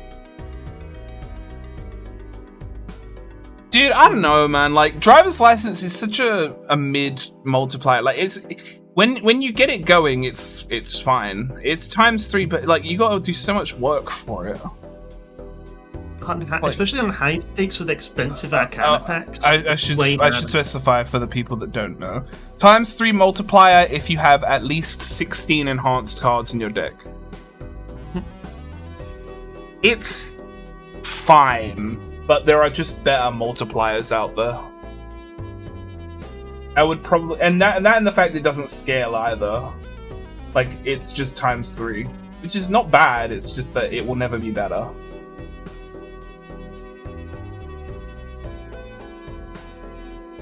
I probably just like. I don't think it's bad enough to put in C tier, but I don't think it's that good either. It's better than Abs. I'd probably put like around here. I think that Constellation is better though, just because Constellation can keep getting better. It's a decent multiplier. It's really good if you get it late in the run and you already have the requirement. It's like, oh, it's just a ×3 multiplier. I'm looking at it and I'm also just like, but then like Banana is a ×3 mono, I put it in S. But then I think there's something special about the Banana. The criteria for Nana is easier to get than the criteria for... Speak for yourself! Speak for yourself, sitting here with this fucking Gross Michelle that hasn't popped in 5 antis. 1 in 4 odds are lower than you think. Bashes Balatro onto your head. Next up is Droll Joker. +10 mult if the played hand contains a flush. It's weird because I think that this is honestly probably significantly better than the chip variant. because like plus 10 Molten Flush, especially when you like, because typically with flushes I'm trying to play the high cards as well already anyway. I think it's a pretty, it's not like, when I say solid, I don't mean like, oh yeah, I love this card. It's just like, it's fine. I think it beats out a lot of these cards for me at least, but I don't think it beats out Shiko or goes into the C tier. Personally, I prefer the Chip Joker to the Mult Joker because the Mult Joker is really low compared to a lot of other Mult Jokers I can just grab. I don't know. I'm just trying to think, like, if I see this in like my first shop in the run, I'm like, okay, I'm making flushes for the first 2 antis. It's just like, it's, again, anything down here is like holdover at best. Yeah. It's like, it's hard to really rate all this stuff because it's stuff that I'm never really going to want to hold for a long term.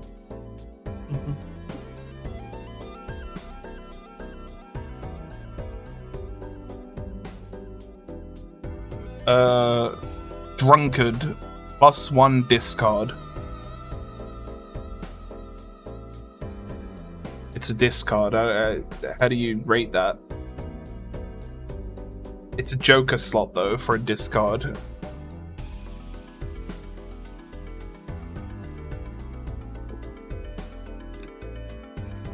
If it's negative, it's good, but like if anything's negative, it's good. I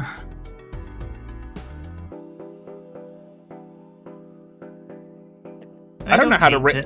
I don't know how to rate a discard. This is the kind of thing that I wouldn't go out of my way to buy, unless I was trying to feel abstract early.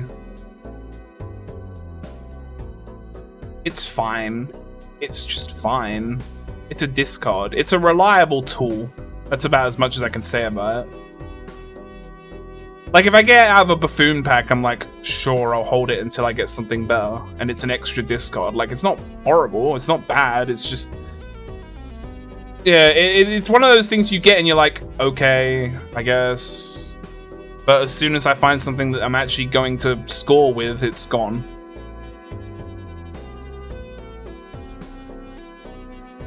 It's definitely... this is the kind of thing that I would only pick out of a buffoon pack if everything sucked inside. Next card is Dusk. It re-triggers all played cards in the final hand of the round. Dusk... re-trigger cards are interesting to me because they're only really like... they only really shine if you have enhancements or like jokers that proc based on specific cards. Dusk... I had Dusk recently save me in a needle round. I don't think it's a bad Joker. I think it's a Joker that I don't know how to play well. I feel like I never end up taking Dusk. Yeah, I mean, personally. like I said, it's saved me in a run recently, so I have a fond opinion of it. A recency bias. Yeah, I don't think it's horrible. I think it's... I feel like this is still going to be a D tier, but like it's probably going to be above Sheik. I think it's a decent Joker, but it's like, I don't like that it's only the final hand. It's like anything that's like only final hand, like Acrobat, I'm just kind of like, eh. Because it means you also have to drain all of your hand money from that round. It tends to be a sign that things aren't going that great.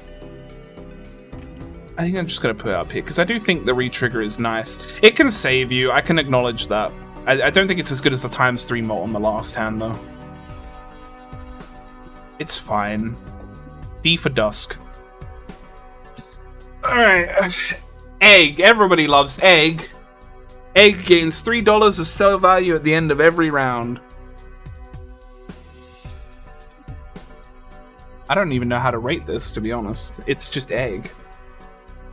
The thing with Egg is, if I ever see Egg, and I have a slot, I will buy it because I will hold it long enough that it will make a profit. It's just like, it's one of those cards that you're like, it's not a card you're taking because it's good. You're just taking it because, oh, I have a slot and it will give me more money later. I mean, it's also, okay, if you have a negative Egg, this thing is amazing because you just hold it and Temperance pops off.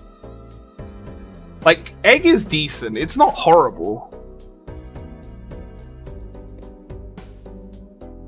Everybody always never bad.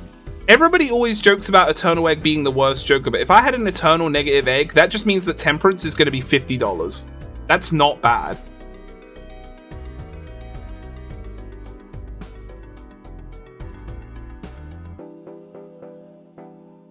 I think I'm usually happy to see Egg, so I will put it in the C tier. I don't think I like it more than Credit Card. I'd put it in B personally because I feel like I never not take it. Like I usually just have a joke. I usually by the time you're full on Joker slots, right? Like what does it take to replace a Joker usually? It takes I think I like an A tier generally to replace a Joker. So I'm not gonna replace something that actually does anything beneficial with it, but I think I'm fine with it taking up being the gatekeeper to the upper tiers though. okay, yeah. I like it as top of C. Erosion. +4 malt for every card less than the starting deck amount in your complete deck. This would be an amazing card if there were more ways to destroy cards. I have had Erosion pop off a couple times where I've had like +40 malt, but at the end of the day, if popping off is +40 malt, like, there are just better Jokers for, hey, it's Vaporeon.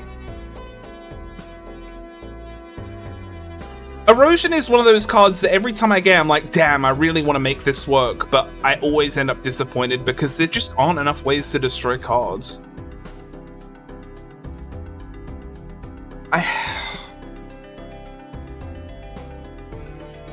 It is uncommon though, so it does work with baseball card, which is always a plus. Anything that is uncommon is immediately like a plus in my mind.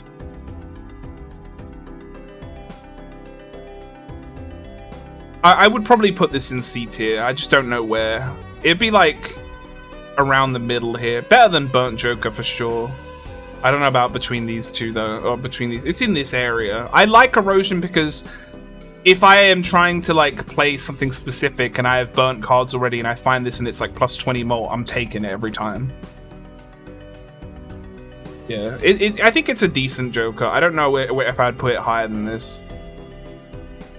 Just because it's held back not by itself for me, it's held back more just by Hanged Man and Trading Card being the only reliable ways I can think of to actually remove cards.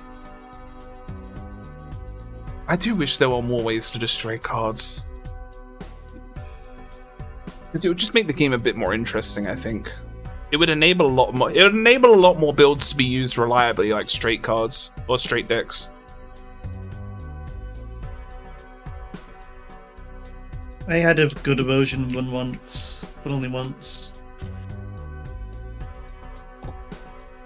What is this? This is Even Steven, right? Yeah. Oh god, this is Even Steven. Played cards with even rank give +4 mult when scored. I have a bias against Even Steven because every time I draw Even Steven, I get all my odd cards. Nice rock. However, that's not Even Steven's fault, and I acknowledge that. Even Steven is just a nice early game card. I take it, usually.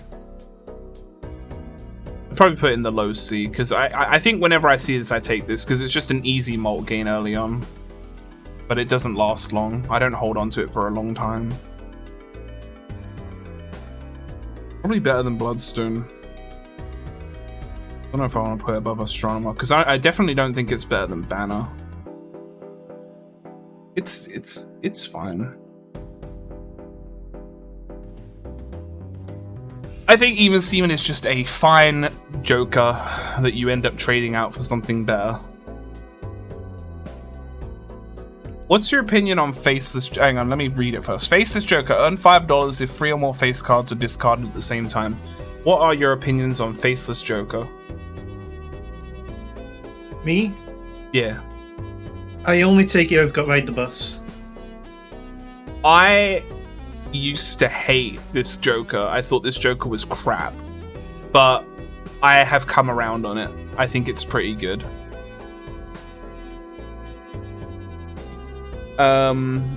It's a good econ Joker, at least. because it's like an immediate $5 is quite a large amount. But just discarding 3 face cards. And I mean, this is a very specific scenario, but if you have Pareidolia, this thing goes insane mode.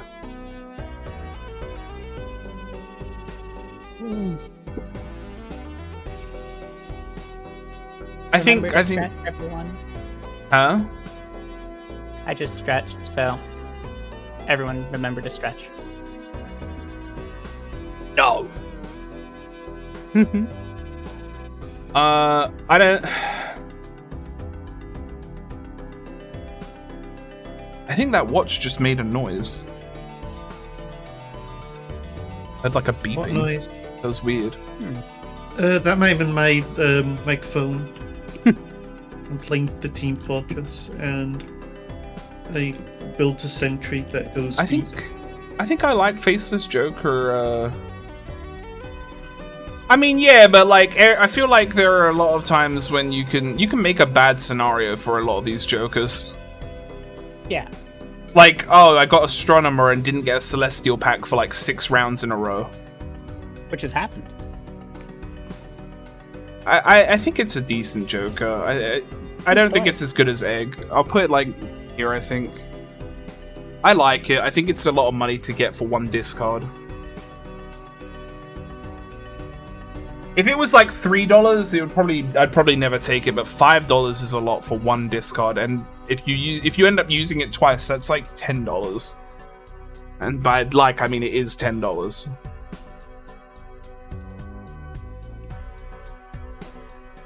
Fibonacci, most people will know what this does, but it's each played ace, 2, 3, 5, and 8 gives +8 mult when scored. Playing at higher stakes, Fibonacci was a card that was like, it was like one of my favorite cards. But the more I played at gold stake, I was like, I just don't take Fibonacci anymore because it's just not helpful, or not as helpful as these. It's still really, really good though. It's definitely not bad. It's also uncommon, which helps. I'm thinking either low S or high A on this one. I think for Fibonacci, it's just a really good Joker.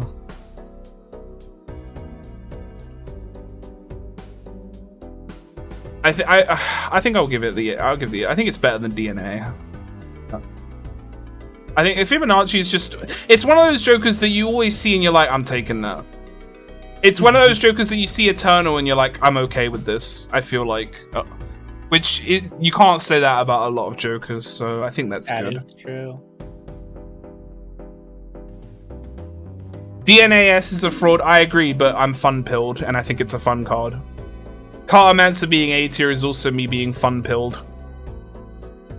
Sometimes you just gotta accept that your opinion is based on having fun sometimes.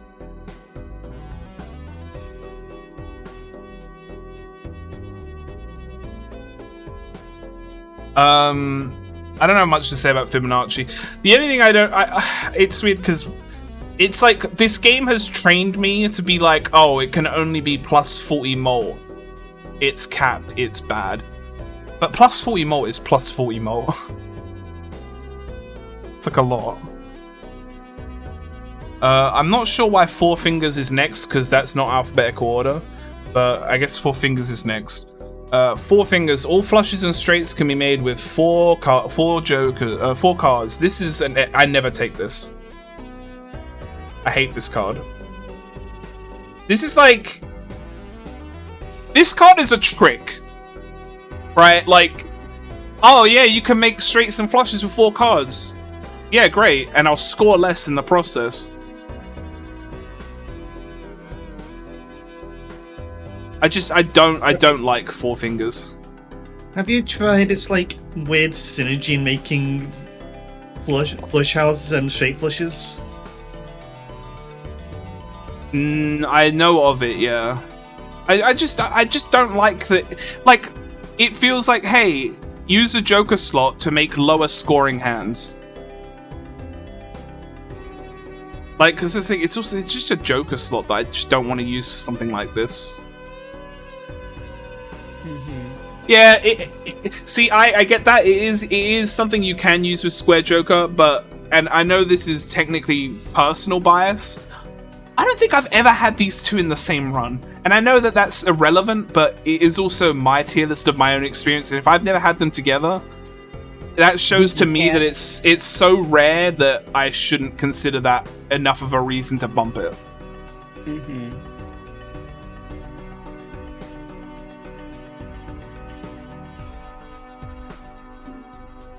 I just see. I get that. If you find this fun, that's fair. I don't think this is a fun Joker. That's just me, though. Like, I like Shortcut, but I don't like this.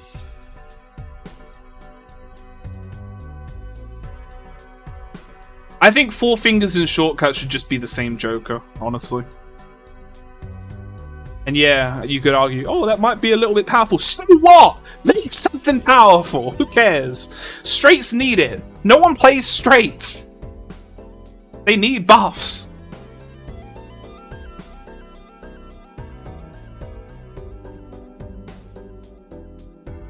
Next up is Flashcard, which is a +2 mult permanently per reroll in the shop. Flashcard is like a Joker that I really like the idea of, but I never get to enable it. You need rerolls, the reroll surplus voucher. And Or maybe Chaos the Clown. Chaos the Clown. I'm going for those reroll tags. Also consider that if you get the skip tag for shop rerolls start at $1, you can get +10 mult for, what is it, $15. Yeah. Which is pretty good. It's at $0, not 1, so that's an extra. Oh, okay, yeah, so it's like, yeah. Yeah. I do think Flashcard is a solid, it's a scaling Joker, which automatically puts it up here for me. I'd probably put it somewhere around here. I think it's better than Driver License. I don't know. I really like Constellation. I don't think it's good. I wish I got to use this more because I do think it's a really strong card when you can get it going. Especially if, like, yeah, because like, if you have Chaos the Clown early and you can fuel this for free, and you start saving your money up, and you get to the point where you have so much money, you can then just be like, okay, I'm gonna spend $100 after this round and just give myself like 30 mult plus. Like, that's it can go crazy.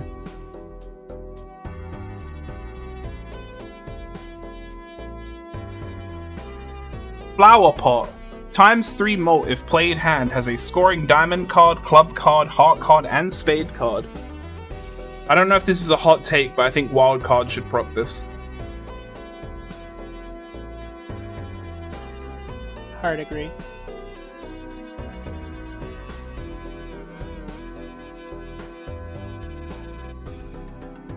Wild card can proc any suit related cards, so why can't it just activate Flower Pot?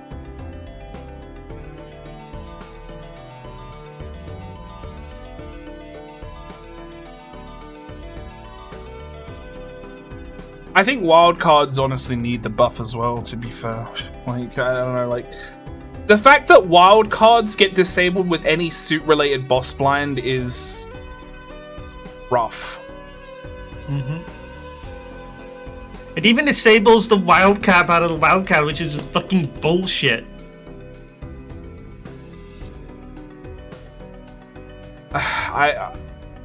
This is one of the worst multipliers to me. I don't... Every time I've tried to make this work, I just can't. Like, the closest I get to getting this to proc is randomly when I play 2-pair. It's just not very good. It's too difficult. It's just too difficult for... It's only ×3 as well. There are so many ×3 mults in this game that just activate, like Cavendish. Or Card Sharp, or Driver's License. Like, these things... Driver's License has a requirement, but it's consistent at least. This is just, like, mess. Mm-hmm. Fortune Teller. +1 mult per tarot card used this run. Fortune Teller is, like... I like Fortune Teller a lot, but I find that most runs at high stakes, I never use Fortune Teller because I don't play enough tarot cards. But I do love this card. Better than Cloud9. as well. I think it's a really fun card, especially when you get these two going together. Oh man. I don't know. I like Fortune Teller. It's a fun card. I like tarot cards are just fun to me. It's a scaling joker as well, so it automatically is better than a lot of them.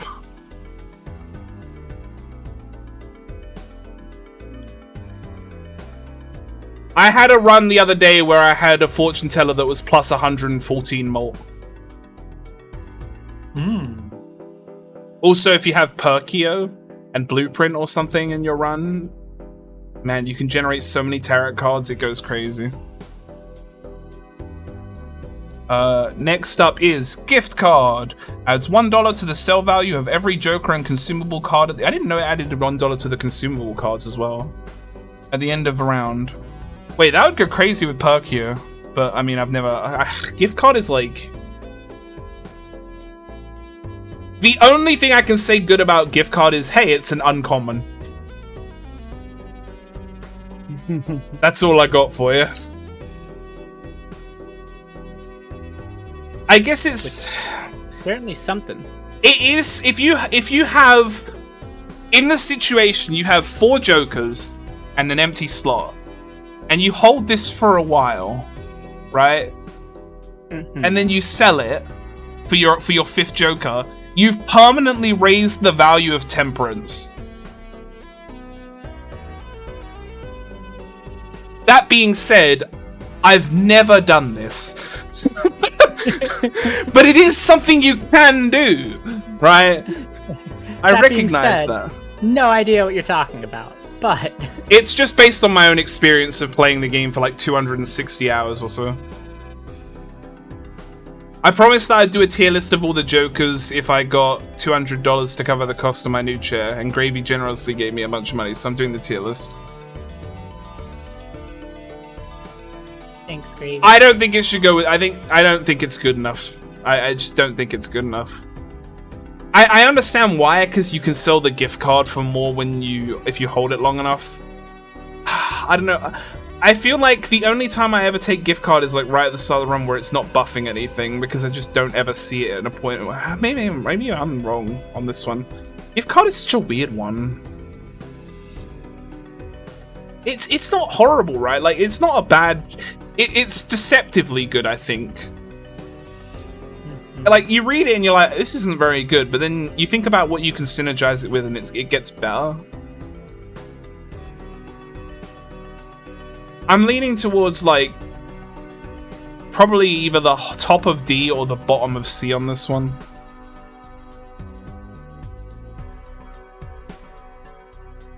I'm gonna put it at the top of D, I think. $100+ Temperance is nice, but Temperance caps at $50.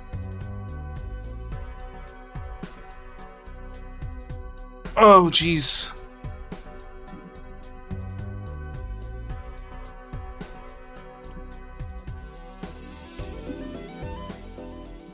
Next up is Glass Joker. Gain 0.5 more for each multiplier, specifically. For each glass card that is destroyed, starts at times 1 mult. Fuck this Joker. This card powers up by you destroying your best cards. Also, I have a personal grievance with this card. This was the last Joker I needed to discover, and I played the game for 4 hours until it finally decided to show up. So I fucking hate this Joker. This is a very personal take. Fuck Glass Joker. I'm putting my middle finger up at the screen right now.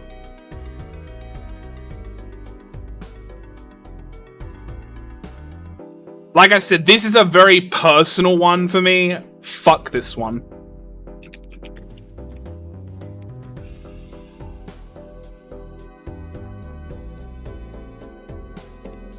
I also have never gotten Glass Joker to upgrade. I've seen it more since I completed my collection, but it always shows up when I'm like...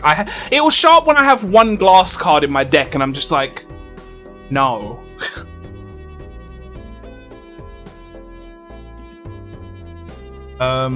Next is Gluttonous Joker. Played cards with Club Suit give +4 mult when scored. It would be really easy to lump all of these suit Jokers together, but I don't think all suits are created equal when you consider the synergies with other suit-related Jokers in this game.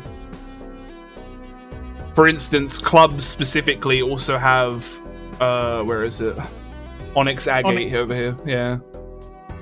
And then spades also have arrowhead, but then you look at like hearts, they have like bloodstone, which is chance-based, and then there's also like blackboard, which just makes clubs and spades better.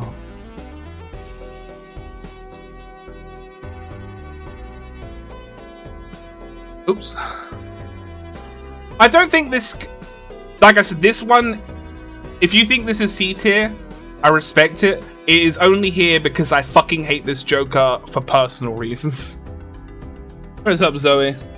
I'm S tier in your heart. Wow, your tier list is awful.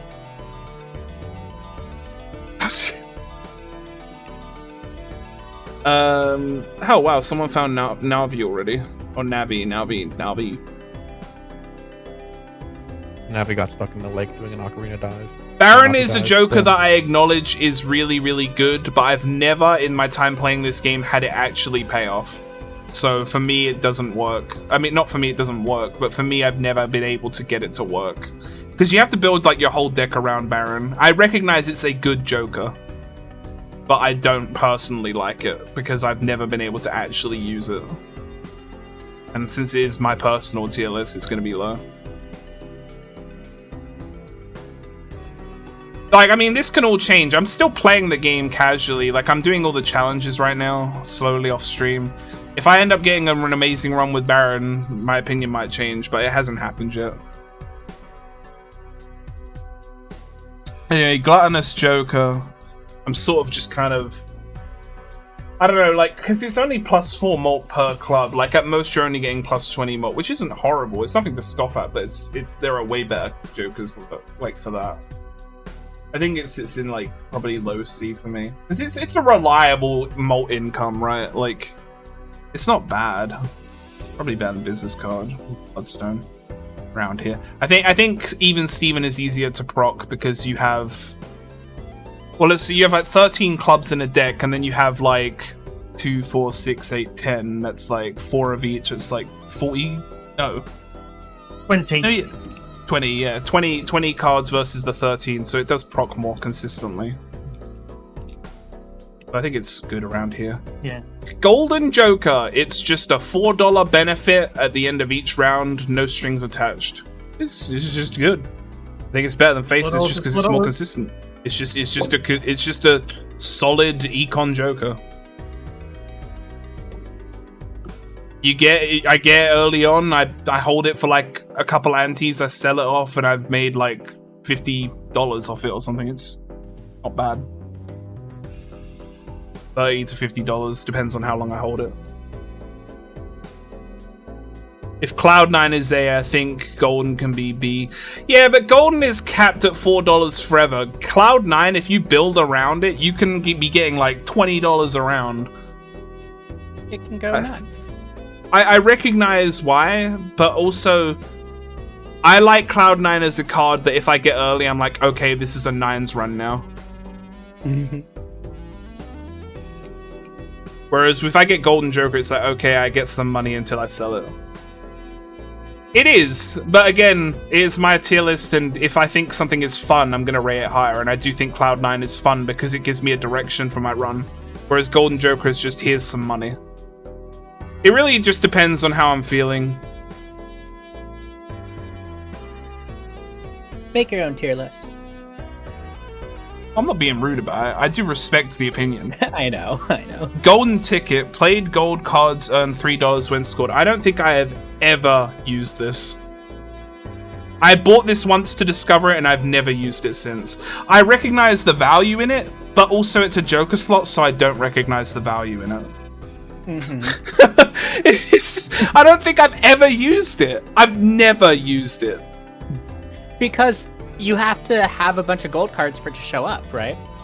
Well, yeah, I think you have to have had one gold card in your deck for it to start showing up, possibly.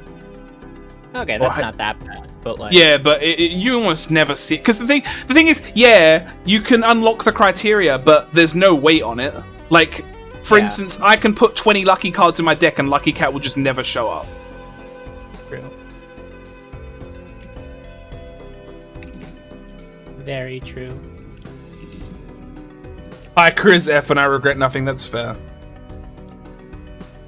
Hiker is a card that I used to like a lot, but I've barely used it in a while. I don't think it's as good as I initially thought. It's not horrible, but it's not amazing.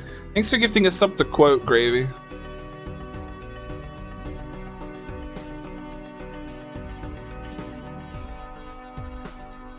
Alright, what we got now? Greedy Joker. Played cards with Diamond Suit, give +4 mult when scored. Am I wrong in just thinking that diamonds are like kind of the worst suit in this game? Like in terms of jokers that benefit diamonds, there really aren't that many. Like the diamond specific jokers, you get $1 for every diamond card you play. That's not bad. It's not. Stakes. It's really not that good. Considering there's like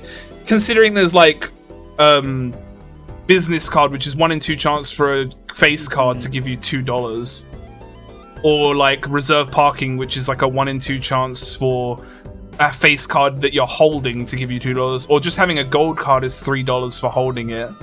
Like I don't know, I just think diamonds are shit on in this game. It gets rough, yeah. I don't know. I find myself never building around diamonds because I just don't like the diamond build cards. Like I said, I don't think all suits are created equal in this game.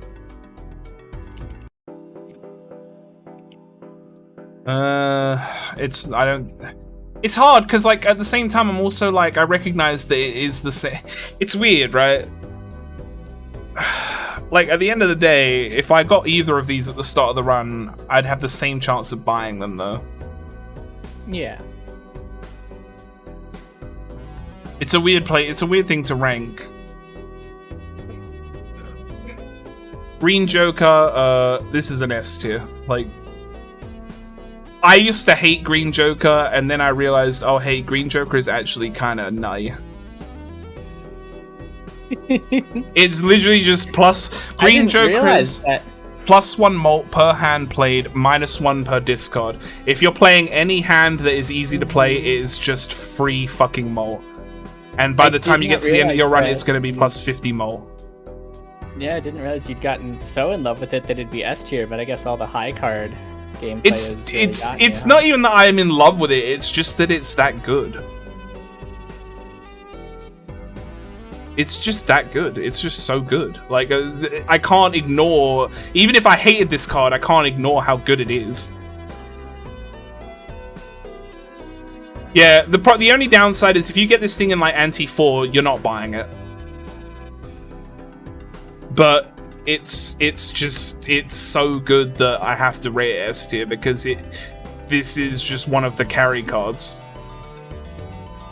It just keeps getting better.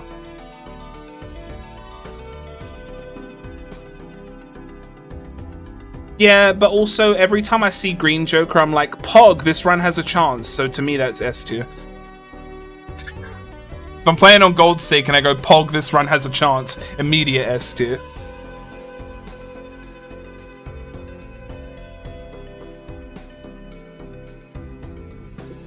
Gross Michelle.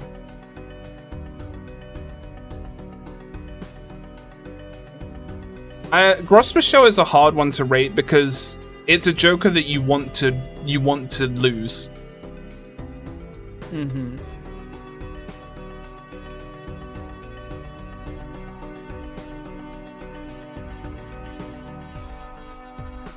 I kind of hate Gross Michelle. I said I was going to talk about this when I was rating Cavendish.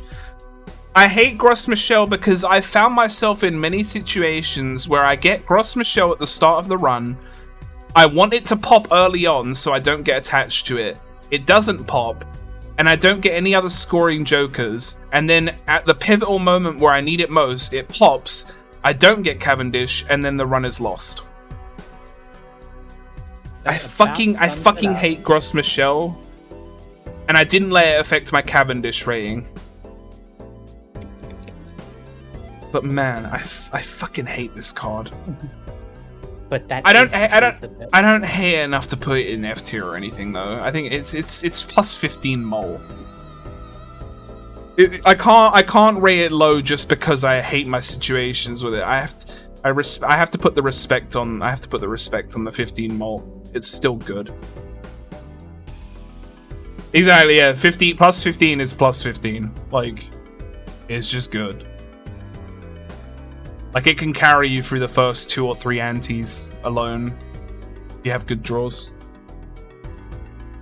Probably better than credit card too, and certificate. I think it's pretty up here, to be honest. But also, fuck you. Hack re-triggers each played 2, 3, 4, and 5. I used to like Hack, but I found myself. You know the one card that I would love to have, card combo that I'd love to have with Hack? Wii Joker. But it is, I agree, Hack is super situational. If I had Wii Joker and I found Hack, I'd be like, hell yeah. Hack and Fibonacci. Yeah, but again, it's like that is the definition of situational, right? You need those Jokers. Alone, Hack is just kind of meh.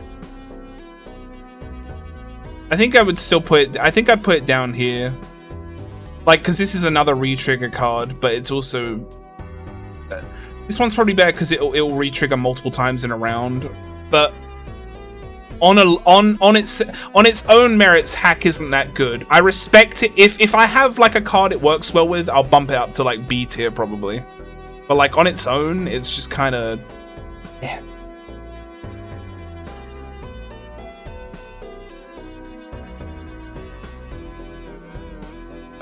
Half Joker. Plus 20 more if played hard. Played hand contains 3 or fewer cards. This is if you're playing. Thank you for gifting a sub to Sin Phoenix 1806 Gravy. Half Joker is the kind of Joker that if you're playing high card build, it's just a free carry through the first couple of antes. The thing with Half Joker is, I find that I'll take it, but I usually don't carry it with me to the end of the run. Yeah, it's like it's a good Joker, but it's not like a Joker I'm going to take to the end unless I get a negative version. Then I'll probably keep it. Well, then I will keep it, obviously.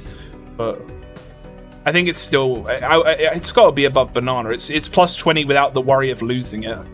So I'd probably put it up here, to be honest. It's just an early game carry, but it's. If you're playing high card build, this thing is solid all the way to the end game. It's just that there are better options. I think it's a solid card overall, though. Debating where I want to put this. I think here is probably good. Yeah, the Psychic showing up when you have Half Joker as your main mult is like the actual worst. I think it's here. It's here. Plus 20 mult is plus 20 mult. I think it's solid here. There's no downside to it other than the Psychic, really. And obviously the hand size play, but if you're building around a hand that is 3 cards or less, it doesn't matter.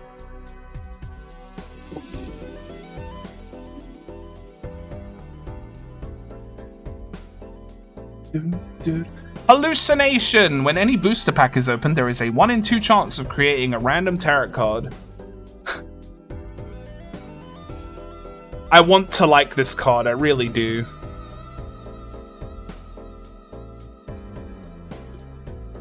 It can be really good, but because it's so inconsistent, I have to put it down here.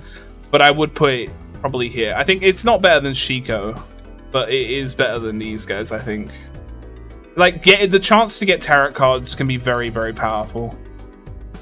If you have a free Joker slot, why not take it? Because you're gonna open packs anyway. It's just a free bonus.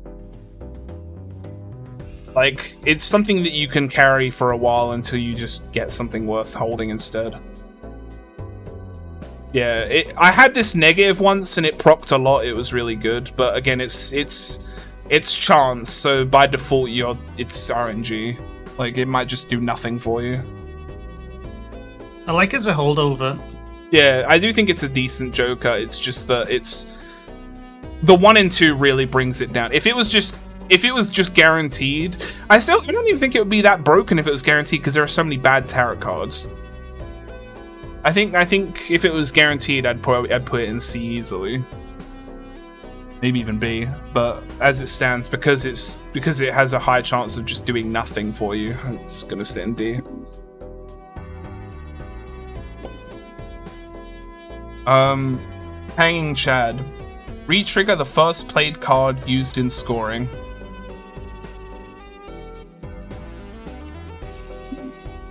It's situational.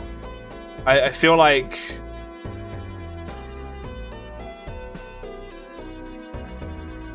I'm trying to think of what the last time I used Hanging Chad.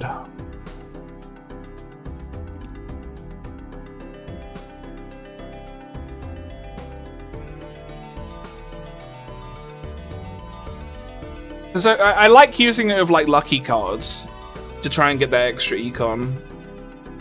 I do think it's okay. It goes with the other re-triggers. It's only 1 card. It's like I don't know, like compared to something like where is it? Sock and Buskin or whatever it's called. Like this is just way better, right? But we'll get to that. I want to put it above. I want to put it above these two and probably gift card, just because it can apply to any card. Honestly, I think I'd even put it here. I think it's fine in C, because I think the difference is the fact that while it is still situational, dependent on you having an enhancement, it can apply to any card you play. So I think that makes it better by default.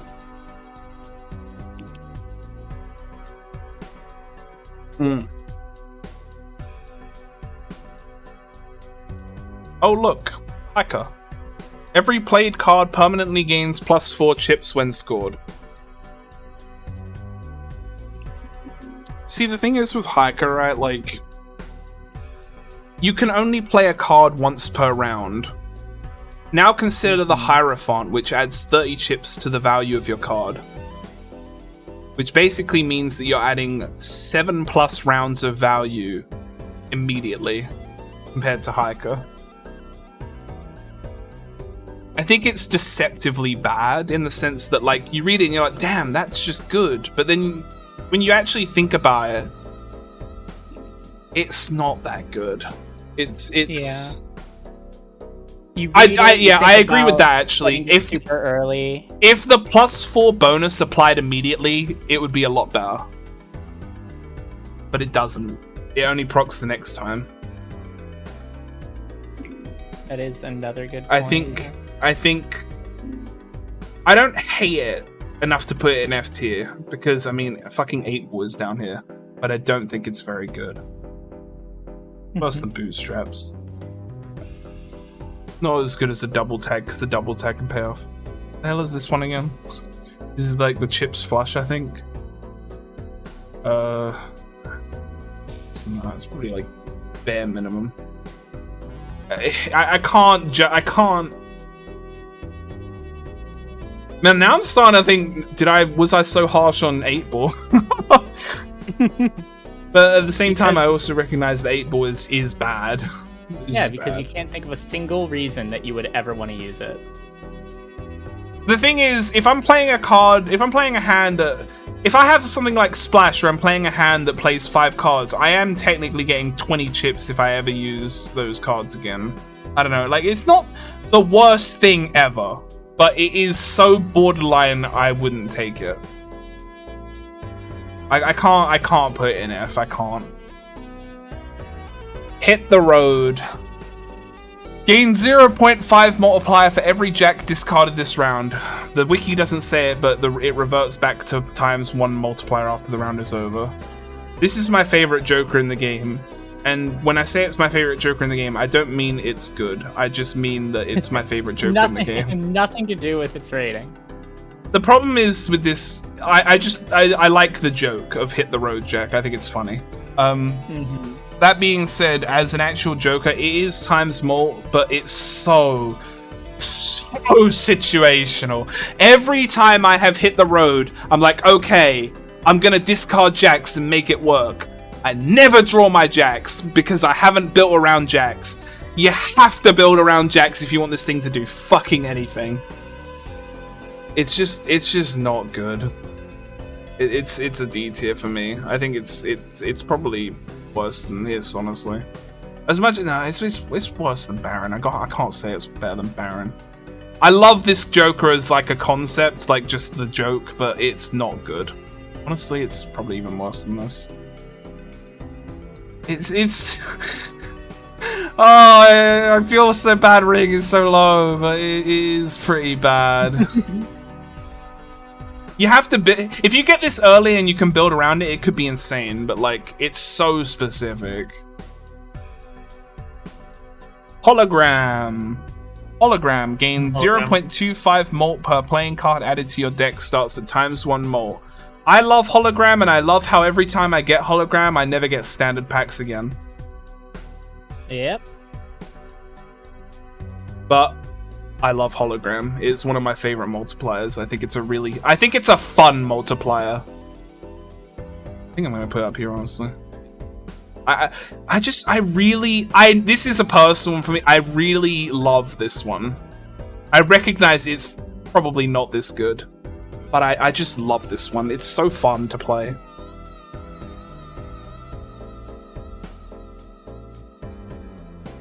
Like, if you get a run where like, I mean, like, this works so well with DNA, Certificate, anything that you can just generate more cards into your deck. It goes insane. It's so fun. It's not S tier. If I had a better multiplier, I would still trade it out, but it's probably one of the most fun multipliers to me. So I put it in S for my own sake. Ice cream. Plus 100 chips, -5 chips for every hand played. I fucking hate that every time I skip a blind for a polychrome Joker, it's ice cream. But that being said, I can't judge ice cream for that. I do think ice cream is a nice holdover. It's probably a C tier, honestly. 100 chips is nothing to sneeze at. It does get you through a lot of the early rounds effectively well, while you're looking for something better. I think it's a good C tier. I would put it's reliable, but obviously because it's temporary, I can't rate it that high. I think it's a solid middle of the road Joker. Yeah, it's a good Joker. It's only held back by the fact that obviously it gets progressively worse until it's gone. It's solid though. I'm happy to see it if I'm struggling with chips. So I think it's a solid C. Invisible Joker. After 3 rounds, sell this Joker to duplicate a random Joker. And in parentheses, and this is important, removes negative from the copy.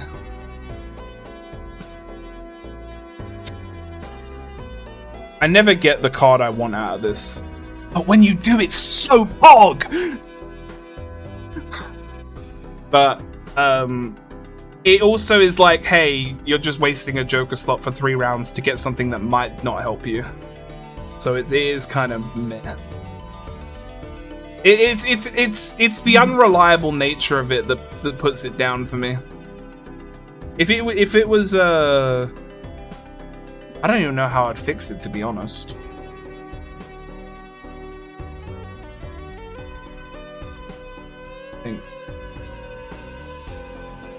Yeah, the thing is, even though I'm putting it in D tier, if I see Invisible Joker, I'm gonna take it. If I can afford to, but it doesn't. I think the risk to reward ratio is tilted too heavily in favor of the risk versus the reward.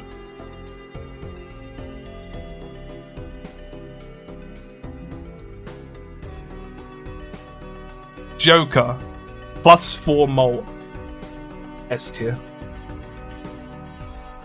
Best Joker in the game, because it's the only one called Joker. It's +4 mult. The thing is, unironically, it's not a bad Joker because it is $2. It's a very cheap +4 mult. Yeah, it's a very cheap Joker.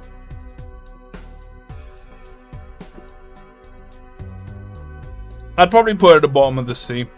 Because if I see it at the start of a run, I'm like, it's +4 mult and it's $2. and I can sell it back. It's not even $2 really. It's $1 because you're gonna sell it back for $1. Like, you're only spending $1 really on it.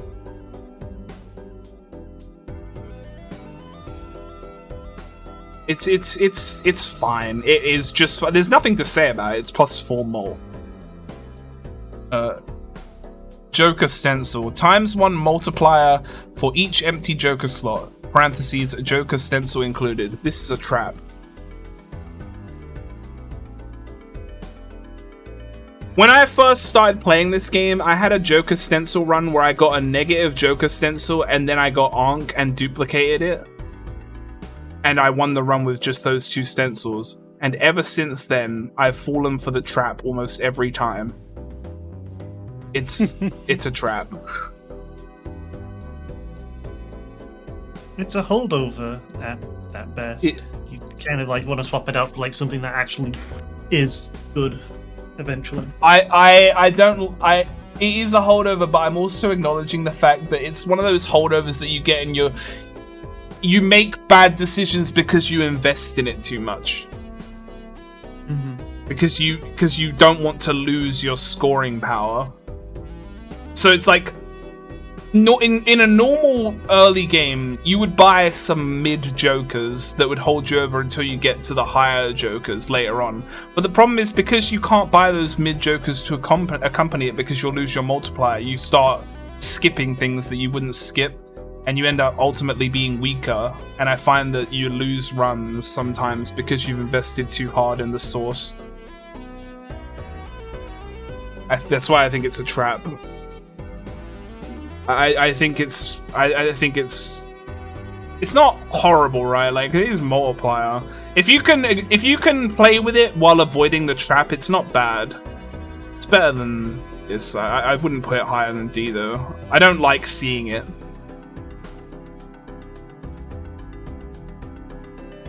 I don't think it's bad, but I don't personally like playing with it.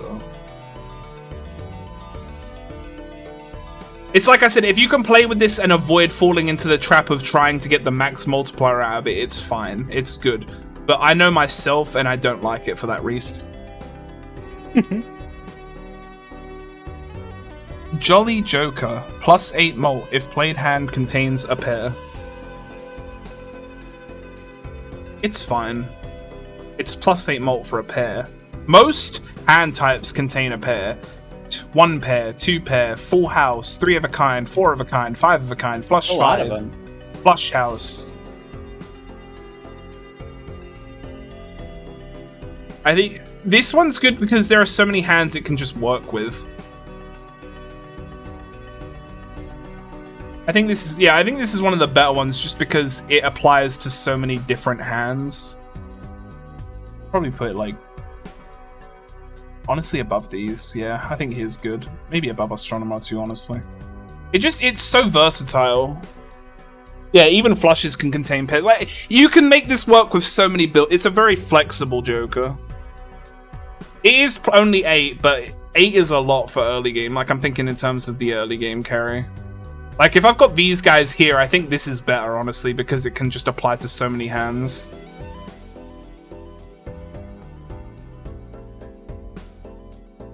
Juggler, +1 hand size.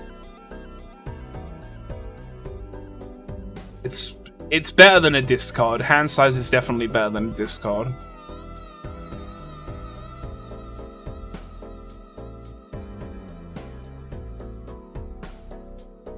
The thing is, I don't really tend to like having Juggler because I don't want to waste a Joker slot on 1 hand size.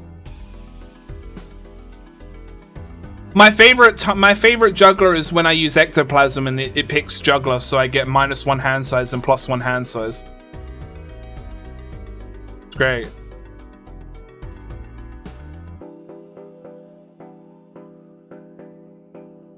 Zero hand. I'd probably put. I think it's better than a discard, but not much better.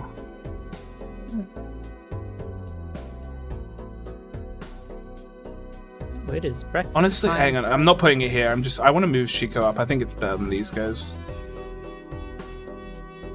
I think it's fine, honestly. What's up, Bella? You hungry? Rude if behind you. You think one hand? So I mean, I guess. I don't know. I'm very interchangeable on these two. I feel like it just depends on the run, you know. Consider these just for you. I'll put it above. I think I could go either way on these two though.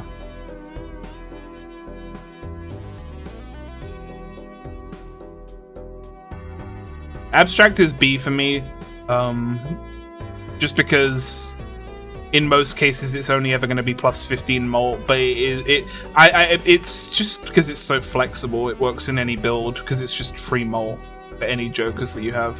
But obviously, if you get one negative, it's 18. It can get better, so I do like it. I think it's a good joker. Joker's Deli, aka the loyalty card. ×4 multiplier once every 6 hands played.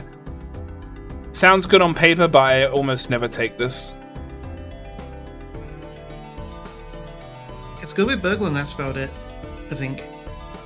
Yeah, if you have like the hand vouchers and Burglar, you can basically get a guaranteed ×4 mult once per round.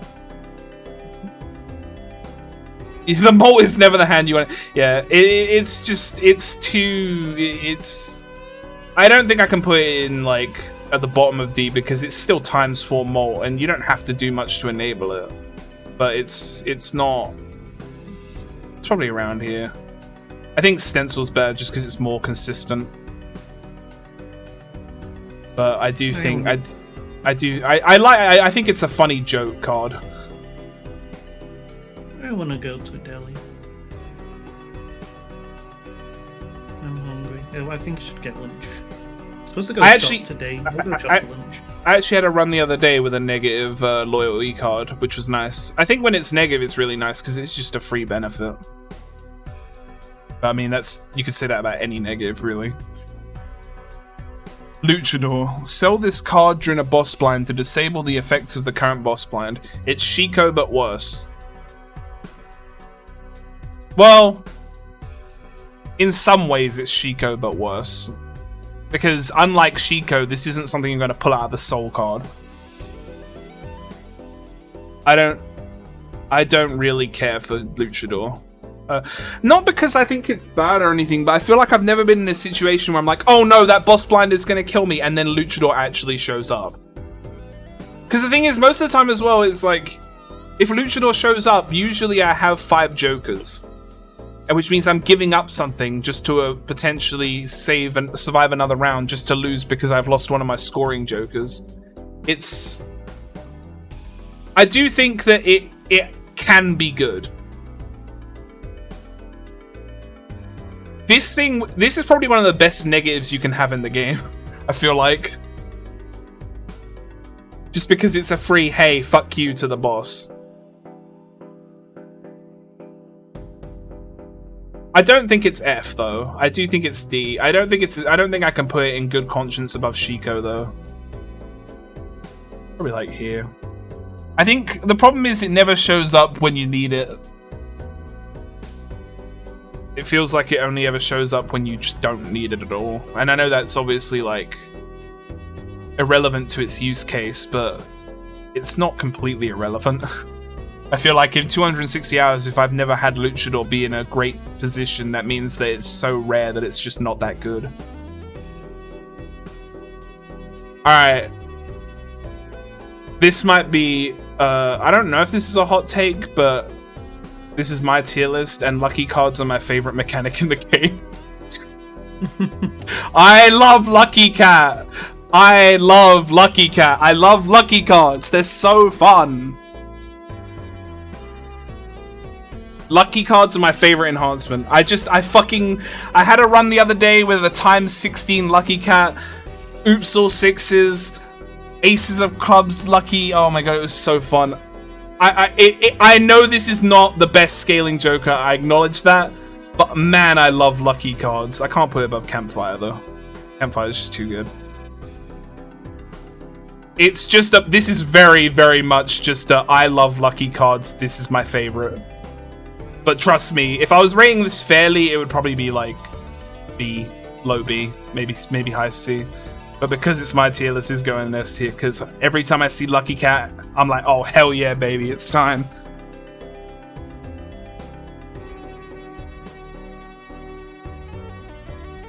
This is Lusty Joker, right? I remember because it's such a weird name. It's not a weird name, but like... There's those suit jokers all named after sins. Yeah.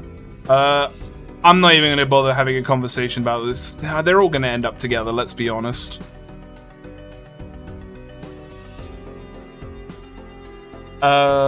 Mad Joker, plus 20 mult if played hard. I keep saying hard. Played hand contains 4 of a kind. Okay, but like, you're playing 4 of a kind already. It is 20 mult. The thing with me though, right, if I'm playing 4 of a kind, I'm only playing it as a segue to get to 5 of a kind. I don't think I've ever built around specifically 4 of a kind. Because I feel like if... Joker, but they still puck on 5 of a kind. Well, oh yeah, I guess that's true, yeah. I was gonna say, because like... Yeah, I mean, I'm not gonna put it in F, because it is 20 mult. I'm just saying, like... I guess I'm just making a conversation about it now.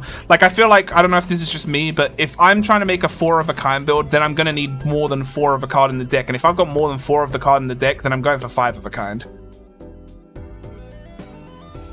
But I would agree, yeah, since it's still... I do think it's a decent mult. It's 20 mult, like, it's that's nothing to sneeze at. I can't put it above Baron, though, I think it's fine, though.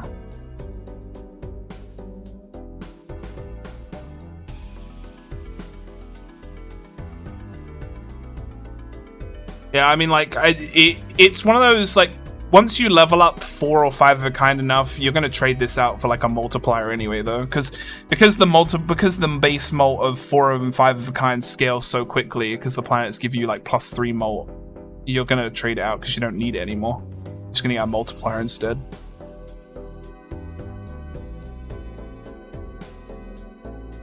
What is 4 oak? Oh, 4 of a kind. Yeah, It's. I think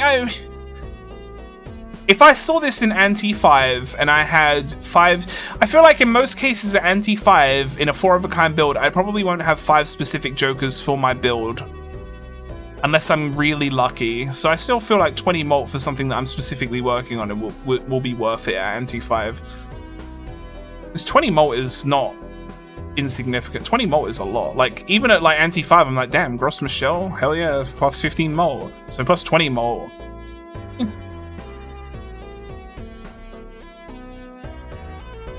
Madness. Well, some of my favorite runs of Gold Stake are Madness with Eternal Jokers. Madness is when blind is selected, gain 0.5 mult and destroy a random joker. If I see Madness at the start of the run, my entire run is gonna be a Madness run. It has won me enough runs that I can justify putting this in S tier, I think. I'll put it above. I think it's not as good as these two, but I do think more Madness. Even if I lose the Gold Stake run with Madness, I had fun.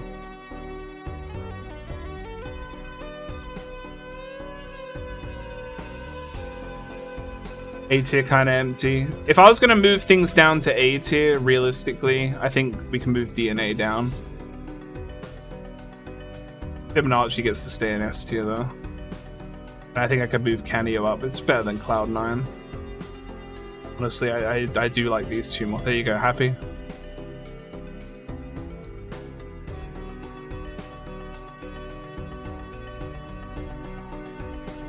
I think Canio deserves a little better, honestly. It's because it only takes 1 Hanged Man to make it as good. It'd be better than this because it wouldn't be situational. Oh, that's fine. Being Blackboard is S. I was gonna put Blackboard in S, but I changed my mind. I do love Blackboard though.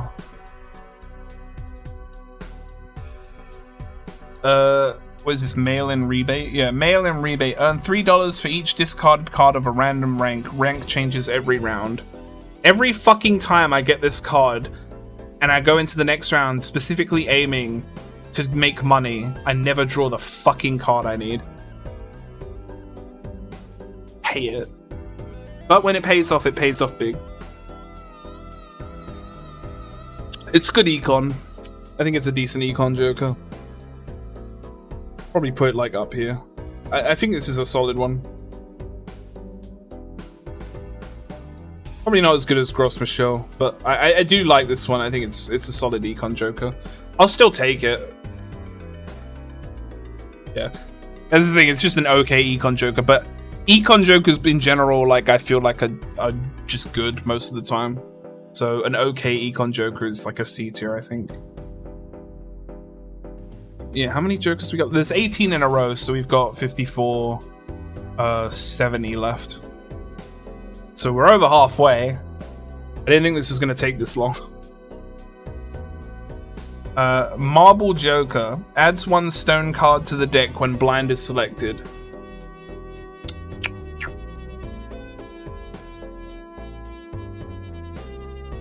So how about them stone cards?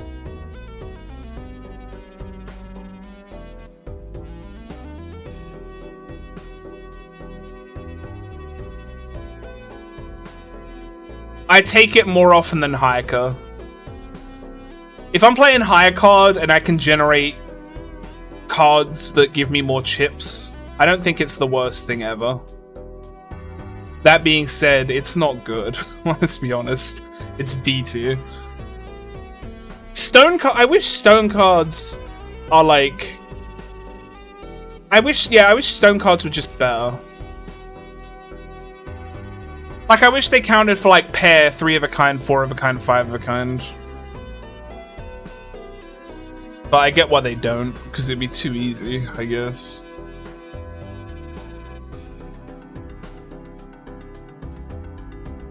Matador. Earn $8 if the played hand triggers the boss blind's ability.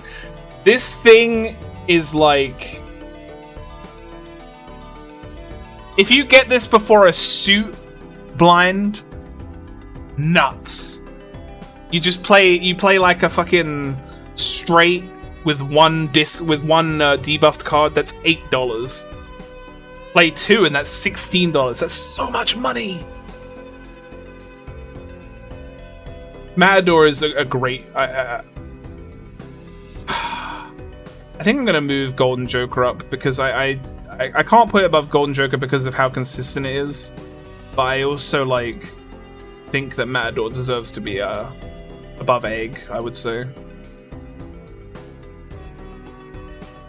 I've had multiple times when Matador has just given me so much value.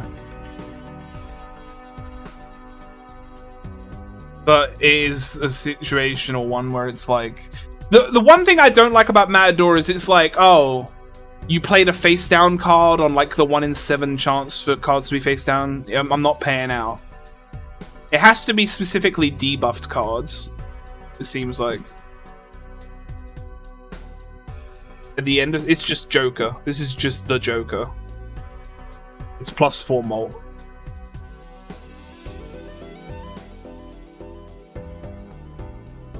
Next up is Mary Andy. +3 discards, -1 hand size. Every time I take Mary Andy, I'm like, the discards are really nice to have, but the hands, I feel the hand size. It's like... I mean, it's exactly like the theme of the game, right? It's... risk mitigation, is that the phrase?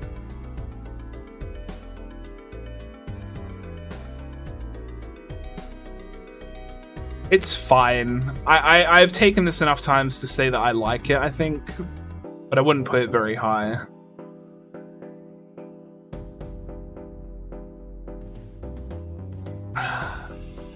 I like it. I think I would probably put it up here. I think 3 discards is a lot to gain, especially when you lose one at blue stake. It's fine here.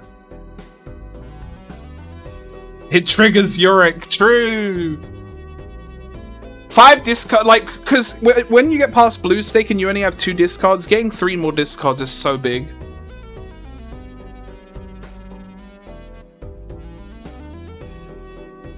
Midas Mask. All face cards become gold cards when played. Maybe I'll like Midas Mask more when I get the legendary Midas Mask Vampire combo.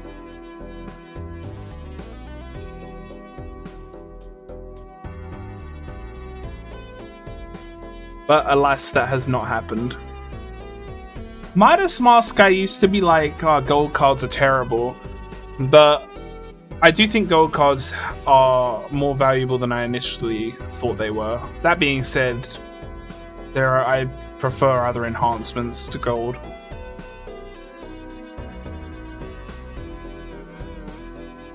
Did Mez fall asleep? I don't know, probably. I think if you don't have any enhancements on your cards, it's free enhancing, and it's also econ. And also, if you get driver's license or something like that, it can really come in clutch. I do think it's okay. I think the thing that puts this into C tier for me is the fact that the cards that you play don't have to score. You can just play a bunch of face cards, like with a pair of 2s or something, and they will still get the gold buff. I think that's big. Probably put it up here. I think Midas Mask is it can be really good at times just because of that.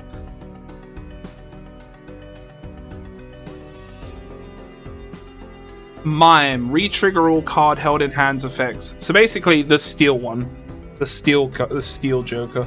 Well, actually the steel Joker's down here, but like, I mean, Steel you take Mime is like one of the quintessential endless cards. You take it with the steel deck.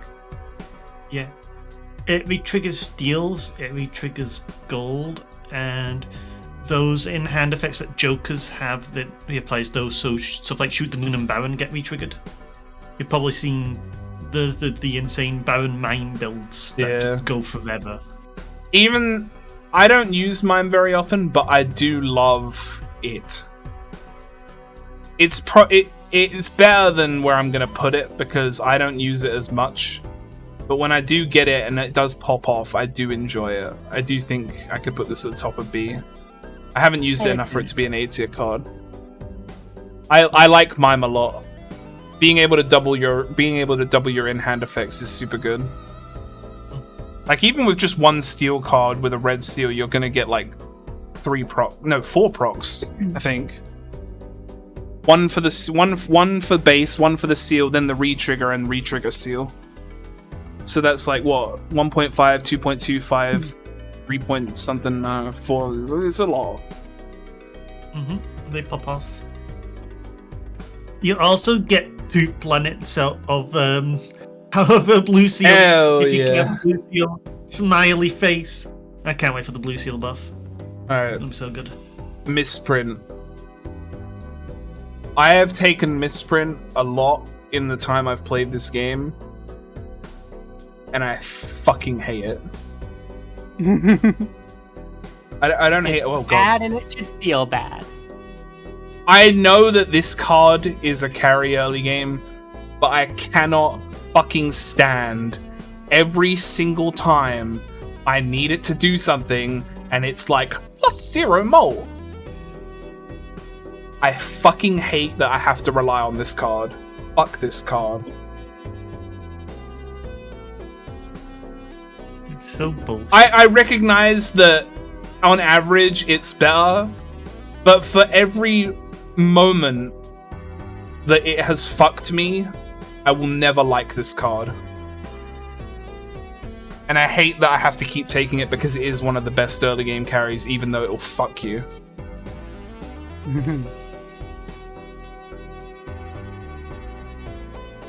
Yeah, they're alphabetical. Well, most are alphabetical, but then some are just randomly out of place. I mean, look at this. Whoever made this one, they spell it Kano. It's fucking Kano. Cameo. No, it's Kano, see?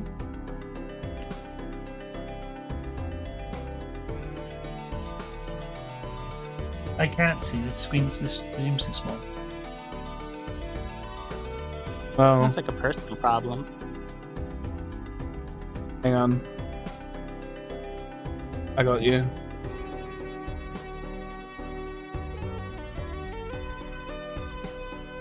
Kano. God.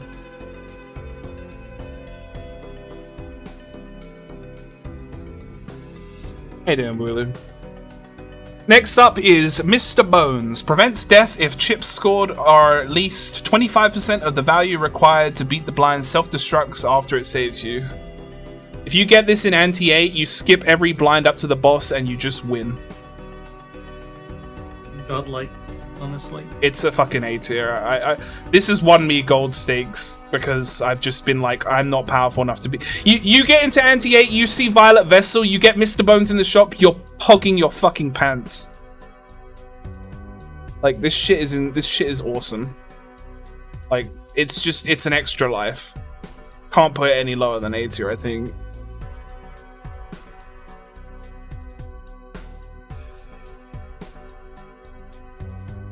You have to still score 25% of the boss blind, but I mean, like, with 4 jokers, with 4 other jokers, I would hope at Anti-8 you're gonna score 25% of the boss blind. It is very, very good situationally. It obviously, I mean, even not situationally, like just having it, like if you don't have anything else to put in the slot, it's an extra life. Like, what more is there to say about it? Mystic Summit, plus 15 mult when 0 discards remaining. I love this card as like a fucking early game carry. Because you end up discard using your, especially on Blue Stake Plus, you end up using your discards very quickly because you only have 2. This is a good C one for me. I'd probably put like, I don't know, I quite like this one.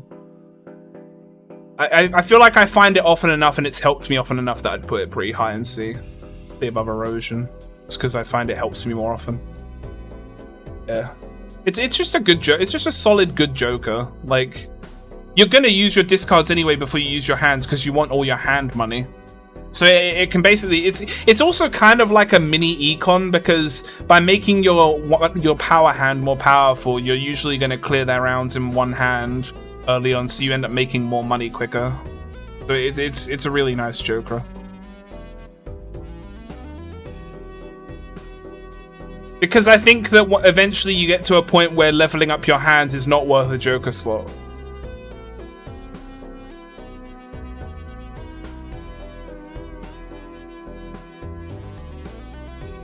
Yeah, that and Space Joker, I feel like you end up selling at some point. Like, they're nice to have, but like, you don't keep them forever.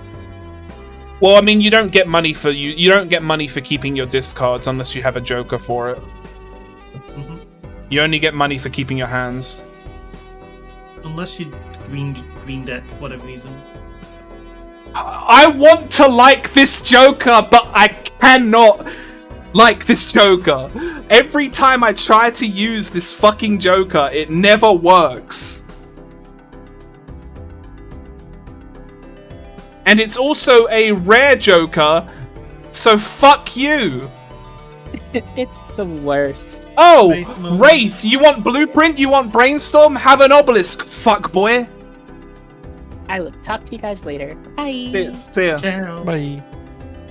Obelisk is you have to really build around playing Obelisk. Like, if you get Obelisk early, you play a bunch of high card, and then you start pivoting into other hands, but it's so much of a pain in the ass to make it work. It's just not worth it. Fucking hate it. It's better than. I might actually get the multiplier to proc a couple times, so I can give it like. I'll put it like here. You know, you can be the guardian of F tier. It's Odd Todd. Odd Todd gives you plus 30 chips when scored. Sorry, gives you plus 30 chips for every odd card that you score. Specifically.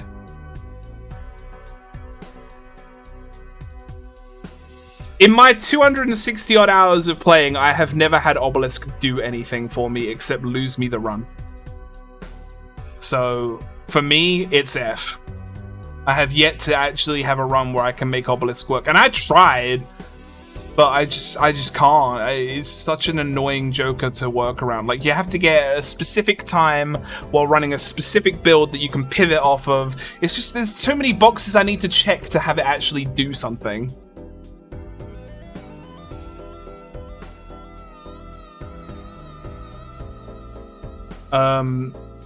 Odd Todd, I'm putting next to Even Steven because they're brothers. Honestly, I think I actually like Odd Todd more than Even Steven, though. I like the chip gain more than the 4 malt.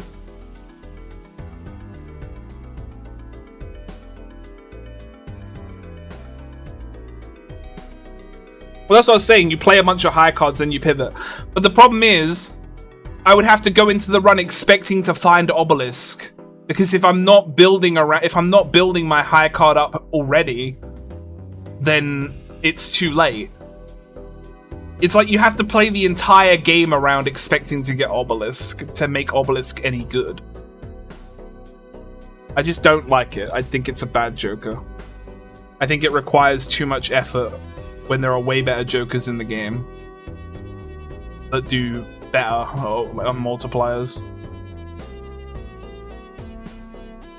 Onyx Agate is a really good Joker. This is almost as good as Fibonacci to me.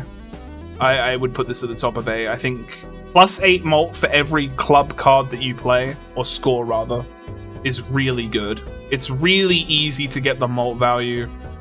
It's just clubs. Yes, if you play a hand that is equal to your top played hand, it will reset Obelisk.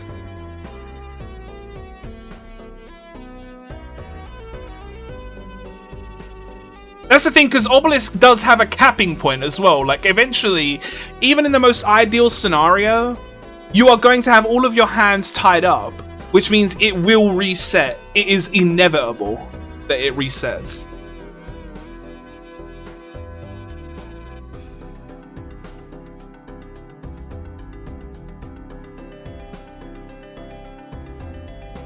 Alright.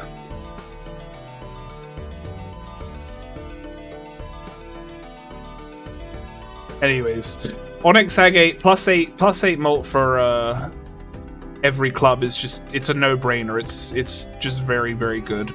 If Fibonacci is S tier, this is at least A tier.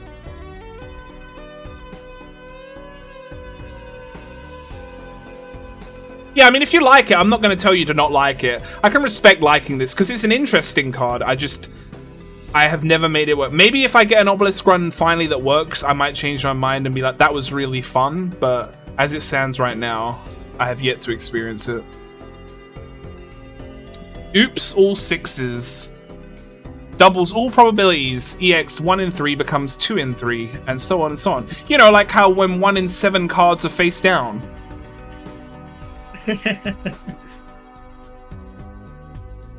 Because, you know, why not? Why not have a Joker that actively hurts you? Look, ignoring that meme though, I do think Oops All 6s is really fun with a lucky deck. There are a lot of interesting things you can, like, this is also, the thing is, it's such a double-edged sword because it makes your glass cards break more often as well, but that could be good with Glass Joker. Like, and then Gross Michelle breaks faster, like, it's very much, chaotic neutral. That's how I would describe Oops All 6s. I think Oops All 6s is fun. I would put it in C, but because I think personally it's fun, I'm gonna put it at the bottom of B. I recognize this is a very neutral card. It can fuck you and it can be your best friend. It's just fun to me. The problem is also, like, wasting... It's not a very good effect for wasting a Joker slot. That's the issue. I don't know. It is a very fun Joker to me, though. I enjoy it.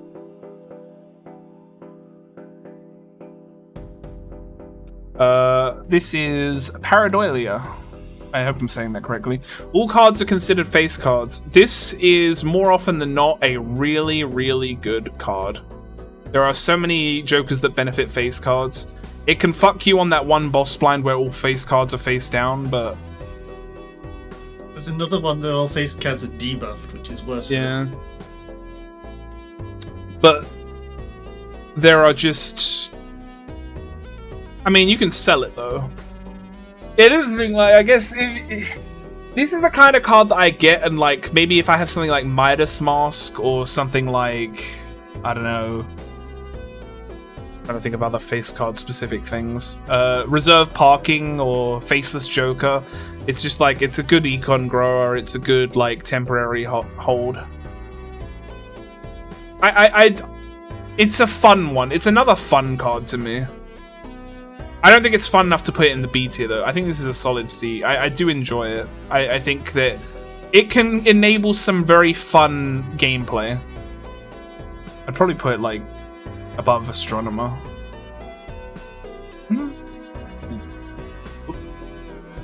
I think it's a fun one.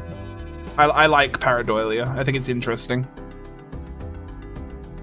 Yeah, Director's Cut will save you for sure. But then also you probably want like Retcon really, because like if you roll it into something else that's bad. I don't know, Director's Cut. I feel like Director's Cut's one of those vouchers that I'm like, you should always take this if you can afford it. Perkio, I don't think anyone's going to disagree with me. This is an S tier. Perkio. That feels insane. That feels so good. Create a negative copy of one random consumable card in your possession at the end of each shop. I don't think anybody's going to disagree with me. Perkio is like insane. It is easily. Hang on, what are all the legendaries? We've got Perkio, Canio, Triboulet, Chico, and Yorick. Yeah, it's the best legendary Joker. It's just really good. Like, all you need is like, if you get one of the fun things you can do with it, you get Observatory, which is the card where if you're holding a planet of your, then if you play a hand of a planet that you're holding, you get 1.5 multiplier. Add Perkio to that shit. Oh man, it goes crazy.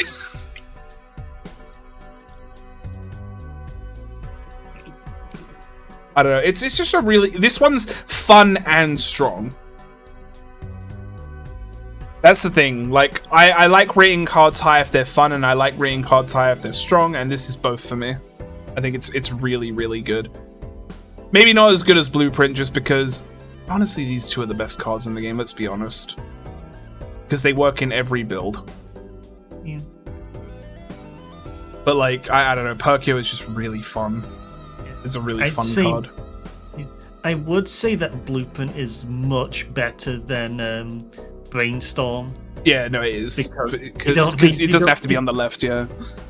Yeah. Still very solid cards. I've lost my Cavendish twice now. Once right before the Needle as well. It was awesome. I've got another Cavendish that wants you before I go shopping today. Next is Photograph. First played face card gives ×2 mult when scored. I used to think this card sucked ass. Or this Joker sucked ass. But I realize now, like, if you get like a lot of planets on your build, like for instance, if you have like a level 20 pair or something, and it's like 24, and you play a pair of kings, you're just doubling that mult. It's quite crazy. Yeah, I mean, I think it's fair if you don't think Perkio is. If I see Perkio, I know I'm gonna have a fun run at least. Even if it's not a long run, it's gonna be fun, and that's all I care about. I don't think it's amazing. I just think it's like, it's not like, I used to think it was like dog shit, right? But like now I think it's okay. Like it's decent. It's not bad. I don't think it's like more than C though. I don't know. It's like, because it's like it's only going to affect your base mult. It doesn't apply after flat mult boosts. So it's got a pretty hard ceiling, or not ceiling, but like it can't go crazy, you know. But the thing is with this card is if you play a glass like hand with a face card at the end, it will do a lot. But I mean, to be fair, so would just another glass card, obviously. I think it's a solid C, though. It's not bad.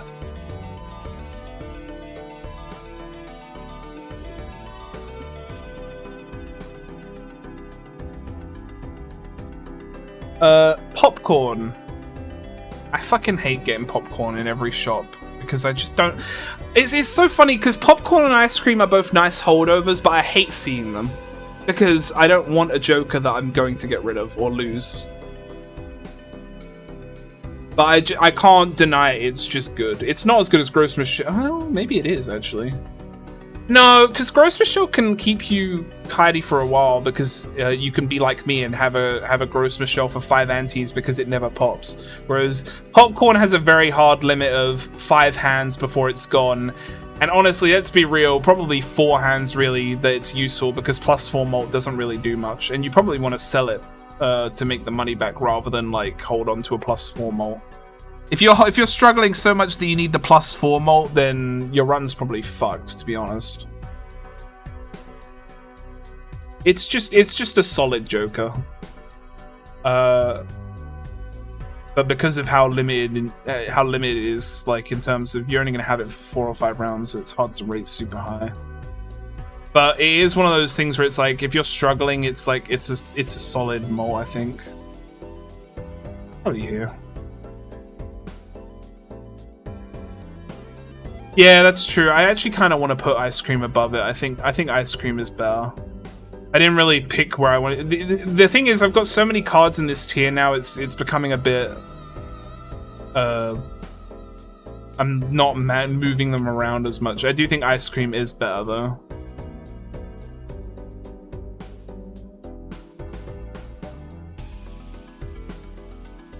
I think both of these have their own benefits. I think I like ice cream more. Not the food though. I think if I was judging the food, I like popcorn more. Much more fan of. I'm not really big on ice cream in general. Like just the food.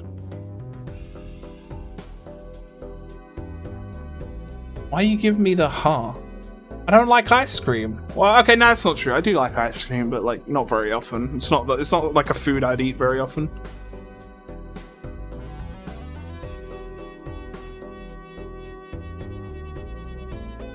I'm more of a savory and salty kind of person than a sweet person, like in terms of food.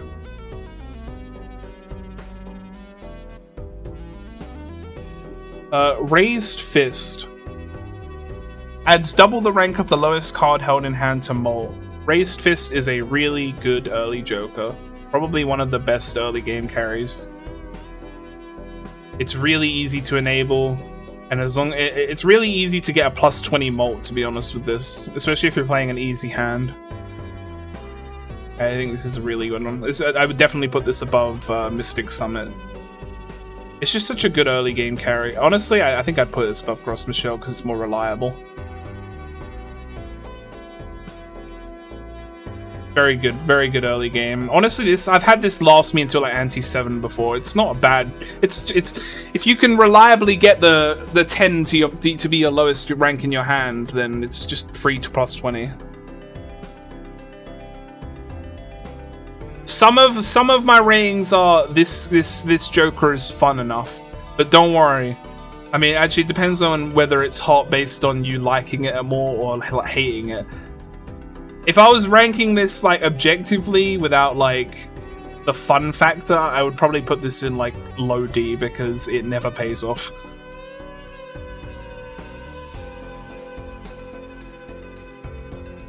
I used to hate Ramen, the Joker. Ramen is a ×2 multiplier, but it loses 0.01 multiplier per card discarded for any reason. I used to hate this Joker because it felt awful to discard whenever I had it, but when I'm playing at higher stakes and I'm playing higher card and I don't have to discard, it's very synergistic with Green Joker, and it's just a free ×2. I think this is a really good multiplier because it's just really handy. I don't want to put it super high because it's only ×2, but it is a very reliable one. I think it's good to put it above driver's lessons, because even though driver's lessons is a ×3, it takes a lot to get it going. Ramen is just, hey, here's a ×2.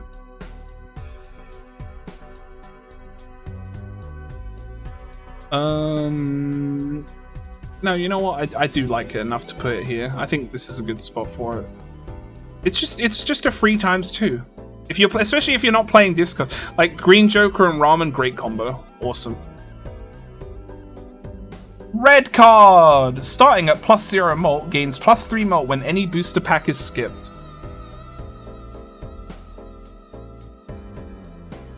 Red card I feel like red card would be awful at the higher stakes when they get super expensive. Yes, but also I'm thinking about the fact that you're getting value out of packs that give you nothing to help you.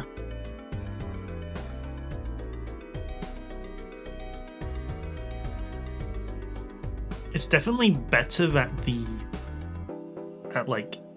anything below orange stake, I would agree. But I do also think that, think about it this way, think about it from the flip side though. You spend $10 on a booster pack and you get nothing out of it. If you don't have red card, you literally get nothing. At least with red card, you're getting value.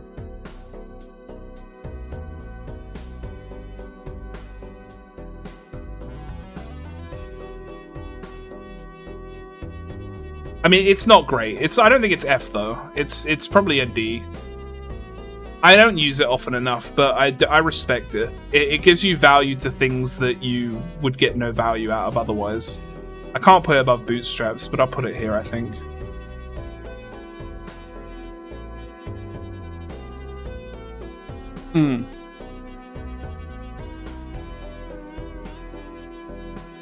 Yeah, no, I don't think it's a good Joker, but it's not trash. Because it's giving you value where you would get nothing otherwise. So that's something at least. God. Can't wait to get to the end of this. My voice is like done. Reserved parking. Each face card held in hand has a 1 in 2 chance to give $1. It's fine. It's not one of my preferred econ Jokers, but if you have Pareidolia, oh man. But it's fine. It's an econ Joker. It's probably on the lower end though. I would still put it in C, but it's probably a low end C. I'd probably put it like right at the bottom. Actually, how does it compare to business card? Yeah. The thing is, I like business card because it's $2, a 1 in 2 for $2, and you play the actual face cards. I don't like holding the face cards in my hand because they're the highest scoring cards by default. Or some of the highest scoring cards, so I tend to lean more towards business card. I think I'll put it below gift card, maybe a bit lower than that, honestly. It's stencil. You know what, stencil? You can have the gap here.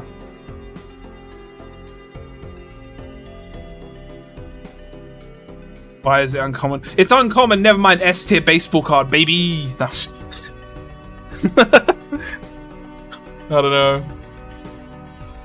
Ride the bus. +1 mult for every hand played without a scoring face card. Starts at and resets to 0 when a face card is scored. Yo, this goes ham with Pareidolia. Yeah, this is like Green Joker, but a little worse. I'd be willing to put this as the gatekeeper to S, honestly. Like, this is I find that this is a really good Joker, but when I have Green Joker and Ride the Bus, they don't work well with each other. I would rather have Green Joker any day. It's S on abandoned deck for sure, because I mean, like, it's just free. But like, it's better than Green Joker on abandoned deck even, because at least you can discard. But yeah, I like Ride the Bus. I think Green Joker is better just because it's easier to run it. It really, I guess, depends on your preference. But if you're playing high card build, Green Joker is just so much easier to use because you can play anything as long as you just don't discard. I think this is they're both really good. Like, it's not. I wouldn't consider this a hot take because they're both just really good. Like, A tier is still at the top of A tier is still really good. Alright, Riff Raff. When blind is selected, create up to 2 common jokers. If you haven't seen it, recently I won a run with Eternal Riff Raff. It was awesome. Because I had, I think it was Campfire? Or... I think it was Campfire. I mean, in general, this is an econ joker, right? You get a bad joker, you sell it. You get a good joker, you keep it. It's just a really... This is like a really good card.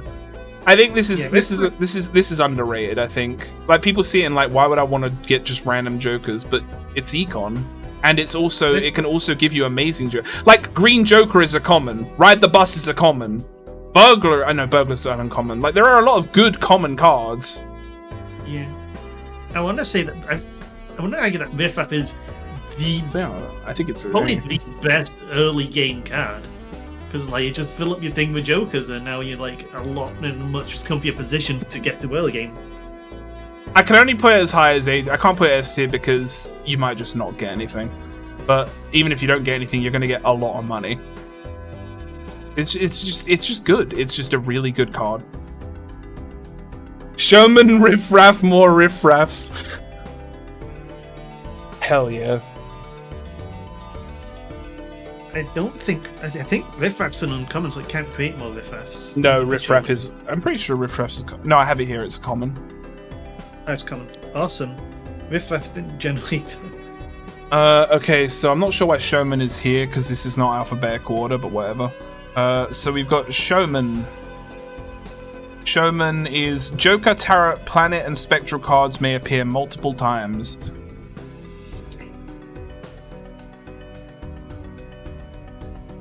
I don't like Showman. I love the potential, but also I hate that when you open a fucking planet pack and you get 3 of the same planet. Yeah, it's like, what I despise. I think that this would be better if it was just Jokers can appear multiple times. I don't think you need to have multiple... I guess it depends if you got a Mega Arcana pack or something. But like... It's... I think Showman would be better as a deck type than an actual Joker.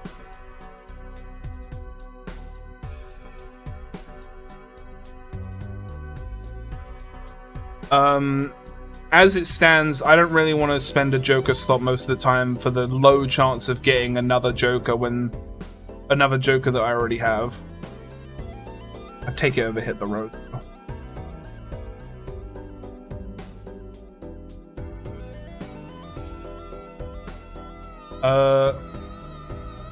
Rocket. Earn $1 at the end of round. Earning increases by $2 when boss find is defeated. Hey, local thunk, if you're listening, you need to change the wording on this Joker because when I started playing, I didn't realize that meant a permanent $2 increase per round. Because it's insane. Because the way it says it makes it sound like in the game the description makes it sound like, oh, you get $2 after you beat the bosses, but it's like, no, it goes from $1 to $3 to $5 to $7. This thing is nuts. If you can make this thing negative, it's so fucking fun. I love Rocket. Rocket is like one of my favorite econ. I honestly, if I get Rocket early, I like it more than Cloud9. It's just, I'm very greedy. I am very greedy, and I will hold it if I can help it. Also, it's uncommon. Bless up, baseball card.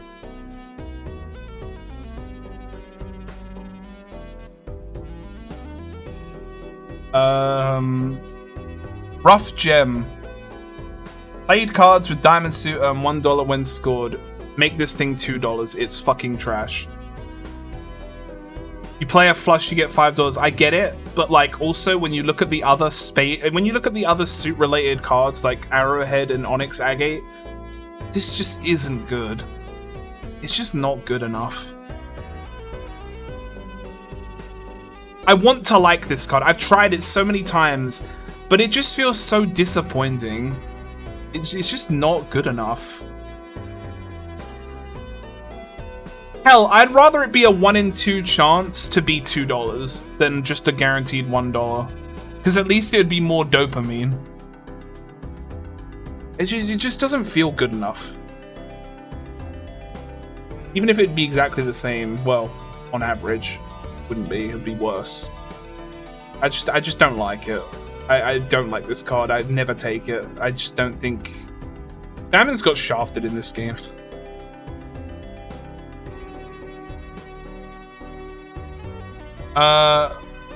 Runner gains plus 10 chips if played high and contains a straight. I believe it starts at plus 20 by default.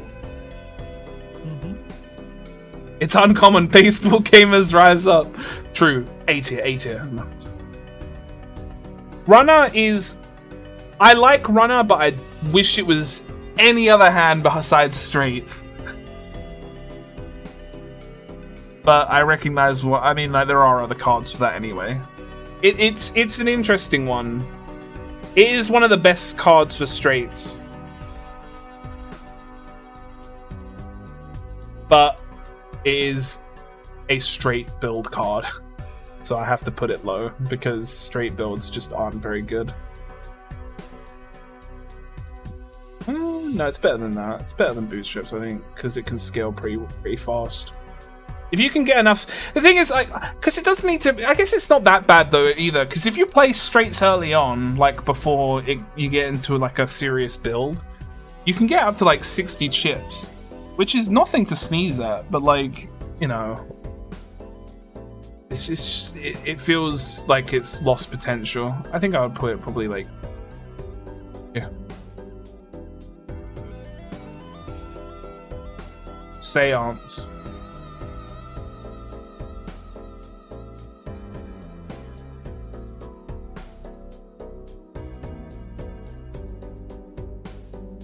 Fuck you.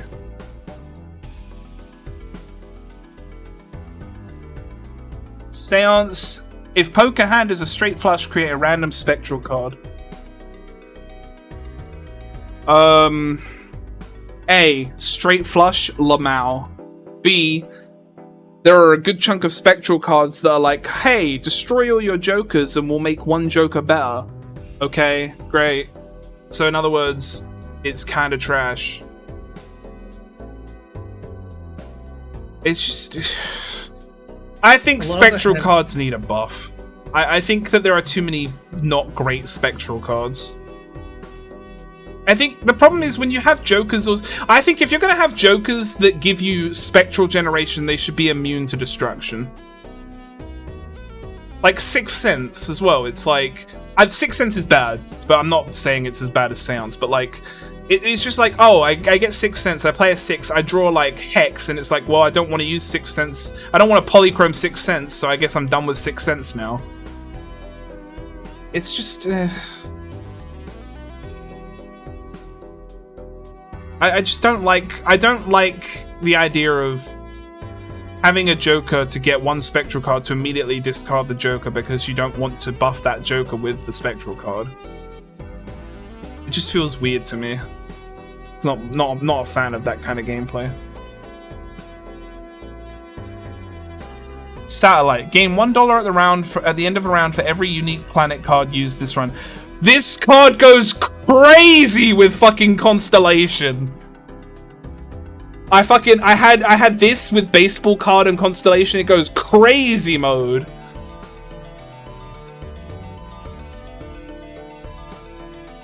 It's also uncommon, by the way, so Baseball gamers rise up. This is, unfortunately, because this is a more specific econ build, though, I can't, in good conscience, put it that high. But as a personal favorite, it does go probably at the top of C here. I fucking love Satellite. It's not good enough for me to I don't love it enough to put it this high, but like, I do like it a lot. When I have Constellation and I see Satellite, I'm like, yes, please. In some cases, I like it more than Rocket just because it's more immediately gaining.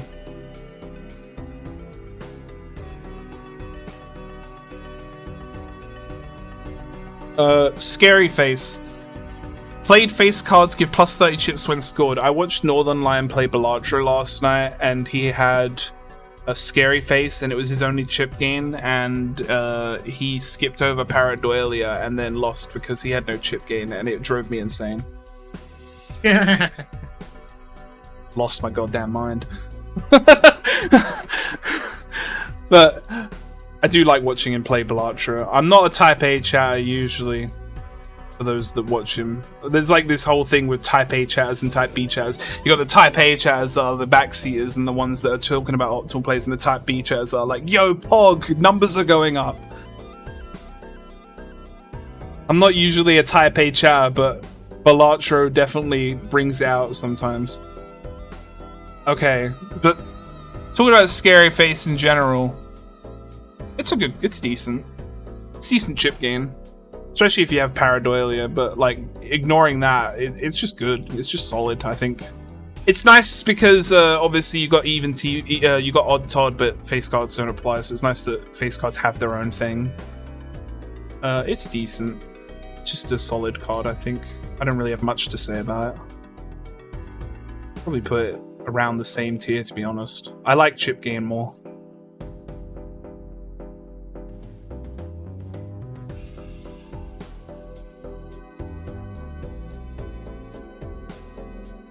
I don't like when Northern Lion bullies his chat. I don't know. It depends on what you consider bullying. I like it when he calls out the behavior, but then that's because I would do the same, to be honest. Scholar. Played aces give plus 20 chips and plus 4 malt when scored. Oh, true. Can't have that. I guess I'll put it above. There you go. They're around the same anyway for me. Plus 30 chips based on the cards you're playing. I mean, I guess this is better because it's plus. Other than aces, like you're gonna get a guaranteed 40 chips per face card you play, unless you're obviously Pareidoiliaing. But Scholar, a lot of people like Scholar. I'm a fan. I don't like it as much as I used to like it, but it is good. It's solid. I think it's probably a solid B, honestly, because it's chip gain and it's malt gain, and it's not a small amount of chips either. It's like 20. It's just solid. There's not much to say about Scholar. I think it just is a solid Joker. But it's gotta be better than probably here, honestly. Yeah, that seems good. Yeah, it's just chip and like there aren't that many cards that give you chip and malt gain, so it's for the highest value card. But it's just good. Seeing double ×2 multiplier of played hard. I keep saying hard. Played hand has a scoring club card and a scoring card of any other suit. It's better flower pot. Well, not better because this is ×3, but still.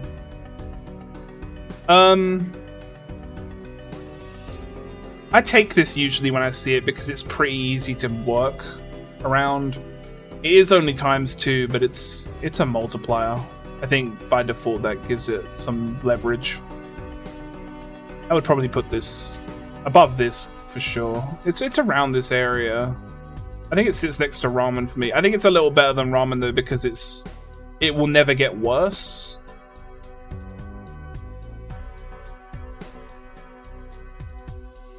I think it's fine. Yeah, club debuff sucks. I think these are around the same. The only reason I like these are interchangeable to me. Sometimes I might even take Ramen over. Seeing double depends on the build, but also I have to acknowledge that Ramen can just get worse. Even if you're not discarding, the hook makes it worse. Which is bullshit, but it is what it is. Yeah, Hook does that with discards too, and it sucks. Yeah, with Green Joker as well. Yeah, it just makes everything that gets fucking arse. Seltzer. Seltzer is a really fun Joker. Seltzer re-triggers all cards played for the next 10 hands. I used to be like, oh, I hate Seltzer because it just goes away. Like, why would I want that? But like, those 10 hands are really fun. Especially if you have like card enhancements like lucky cards or malt cards or, you know, just anything good. Yeah, Seltzer is like, if you get Seltzer in like ante 6 to ante 8, you're golden. It can be a run saver, honestly. I think this is also it's uncommon, so lol. Probably put this above Riff Raff. I like Seltzer a lot.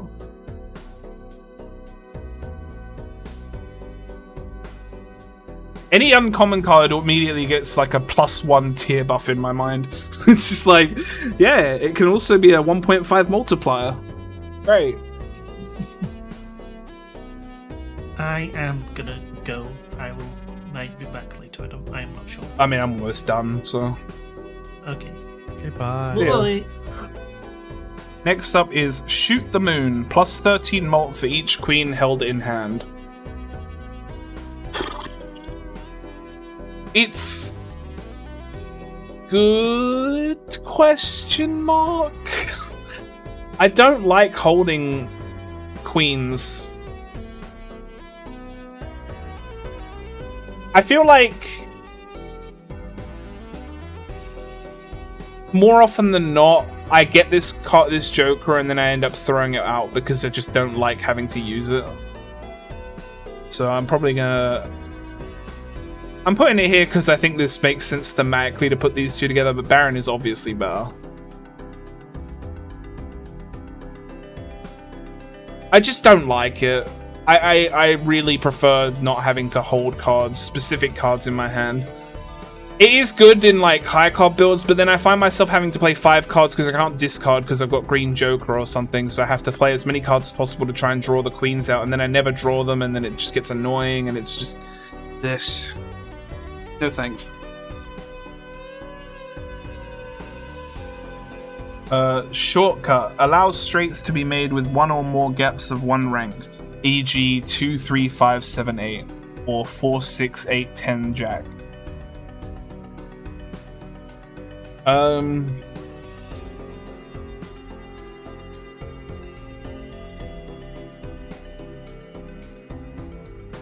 I said that I thought Shortcut was better than Four Fingers, which is true, but that's a very low bar. It's good. It makes straight builds a bit easier to actually play, but the problem is straight builds just aren't good in general most of the time. Shortcut makes Seance more consistent. S tier.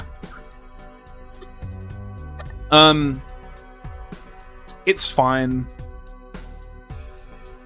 I'm not a straight build person, so it's gonna be in D for me. But I can acknowledge that some people might rate this a lot higher. It's fine. So I can acknowledge this one potentially a lot of people probably like this one because it makes straight builds better. But I never play straight builds, so I don't think it's good enough personally. It's fine. Like, I can acknowledge this can be amazing, but it's not for me. Sixth Sense, the Seance that is actually usable. Sixth Sense, if first hand of round is a single 6, destroy it and create a spectral card. I like this one. I think this is pretty good because it's easy to get spectral. It's easy to just play a 6, get a spectral card. It's card destruction, which there isn't enough of in this game. This is a solid B for me, I think, because spectral cards can be really good, as well as the fact that, like I said, card destruction is so rare. I think it's not that good. It's probably going to sit here. I really value removing cards and simultaneously getting potentially something really powerful. Like, if you get, like, a 6, you destroy it, then you get Immolate, you can destroy another 5 cards, you get $20, that's really good. Yeah, it's just a good, it's a solid, it's one of those Jokers you play it a couple times and then you throw it out, but what it does can be really powerful, so I value this. It's better, it's much better than Seance, because at least you can use it.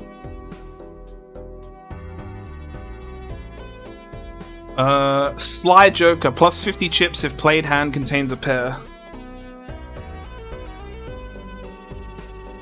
Yeah, I mean, it's probably as good as Jolly Joker, like it's a plus 8 mult for a pair. It's like I said, there are so many hands that you just have a pair in them. It's a free 50 chips. It's really easy. Though, to be fair, I'm rating this as C, but I recognize these two cards are cards you probably end up throwing out. But they're just really viable. They're really reliable, easy to use. There are just so many hand types that you can activate these on. They're just better than a lot of these ones down here. Smeared Joker. Everybody likes Smeared Joker because hearts and diamonds count as the same suit, and spades and clubs count as the same suit.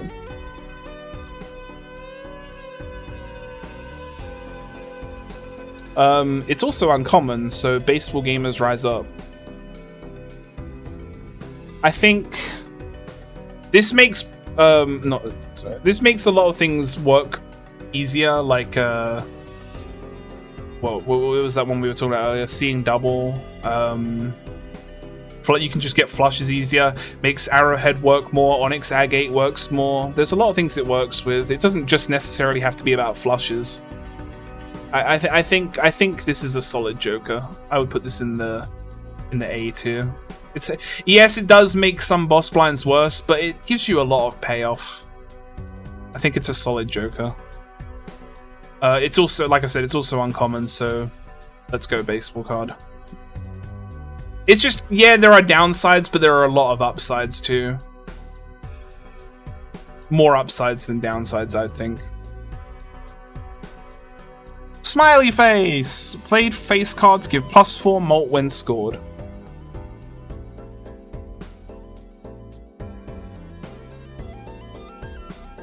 It's a smiley face. Hey, Praetor. I mean, it's okay. It's just like...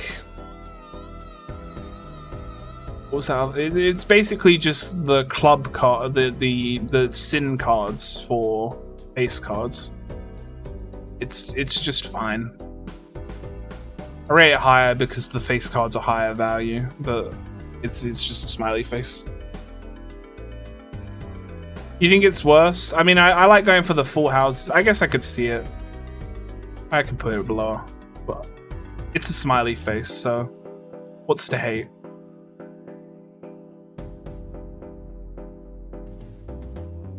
Seance makes sense where you put it, I think. I'm glad. Sock and Buskin. Retrigger all face cards an additional time. Of all the retrigger cards, this is easily the best one, I think. I really like this one. If you're building around face cards, it's just so strong. I try, whenever I get Sock and Buskin, I try and make this work. I gotta put it above Seltzer because it doesn't wear off. Yeah, this is also uncommon, so it can be triggered by baseball card. Yeah, even without any modifiers on your face cards, it's an extra 10 chips for each card you play. Obviously that's not much, but it just has so much potential with, like, other cards. Like, I mean... I'm trying to think, like, I mean, with Smiley Face you can get an extra +4 mult! But no, there's just a lot of potential. It has a lot you can do with it.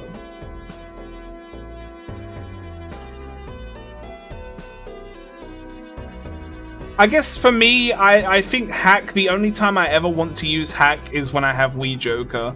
There are so many cards that affect face cards compared to like 2s, 3s, 4s, and 5s. I guess Fibonacci.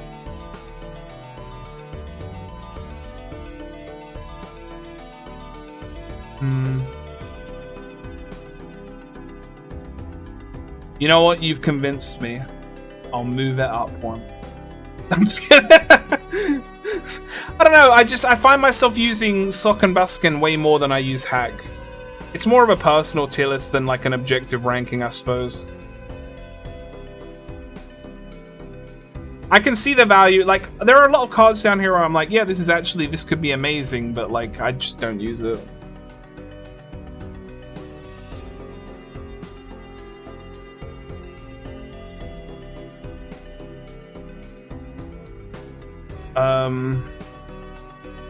Space Joker. 1 in 4 chance to upgrade the level of played poker hand before it's scored.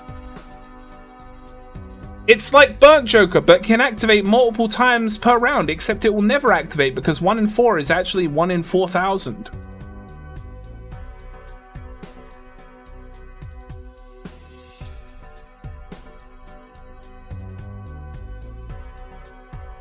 Yeah. I'm gonna put it next to Space Joker, next to Burnt Joker, begrudgingly. Because even though I acknowledge this thing never fucking procs, I will take it every single time. Every time.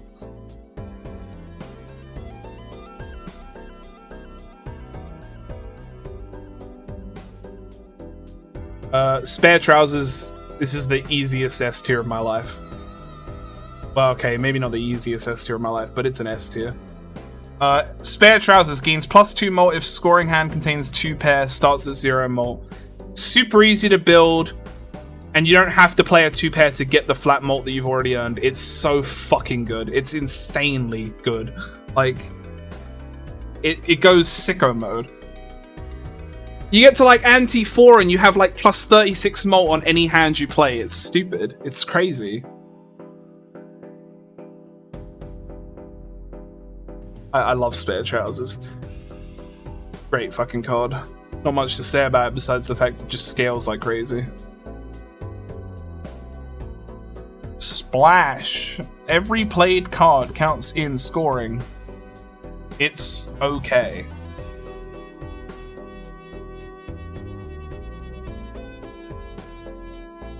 I used to like Splash a lot more. But like, I find that it's just easy to get chips via other means. I guess you can play your enhanced cards with Splash. It just doesn't feel worth it for a Joker slot to me, though.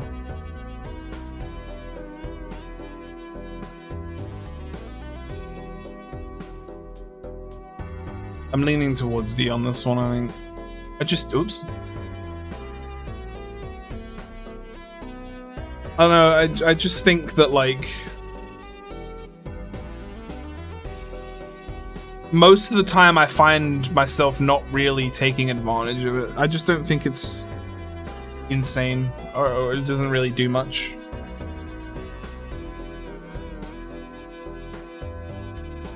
It's fun. It can help, but like, I find that more often than not, I would rather just have a chip scaling Joker like Square Joker or Stuntman, or I mean, Stuntman's not scaling, but it's 300 chips, or Bull or whatever. I just feel like it's not really worth it. If I have an enhanced card, I'll just play the enhanced card. The reason why Ancient Joker is D is because I will move Ancient Joker up as soon as Local Thunk makes it so that Ancient Joker can't give you suits that aren't in your deck. Because that's bullshit.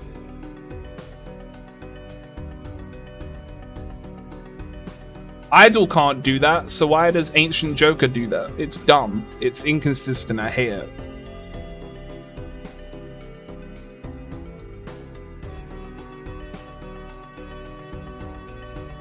Square Joker is... I don't think anyone who's watched me play Balatro enough is going to be surprised for me to put Square Joker in S tier. But like, every run where I get Square Joker immediately, I'm like, okay, my hand cap is now 4 and this thing will scale forever. This thing goes crazy when you scale it enough. I feel like I've had people come into my chat who have watched me play and be like, I never knew Square Joker could go so insane. It's really, really good. If you have to get it early though. Like if you get, I mean, like, I know you have to get some of these early for them to actually be good, but like, the thing is, when I'm playing Gold Stick, I'm resetting until I get one of these early because I'm just not gonna win otherwise. Like, I just can't be bothered to play out runs that aren't gonna win.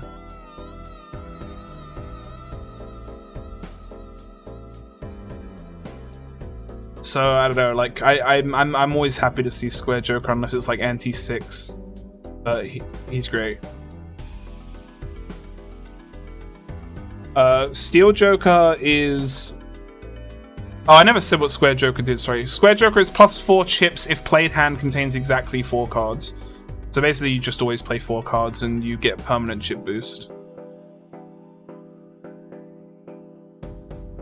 Steel Joker. This Joker gains 0.25 mult for each steel card in your full deck. The rare times that I have gone endless mode, I love Steel Joker. Very good card.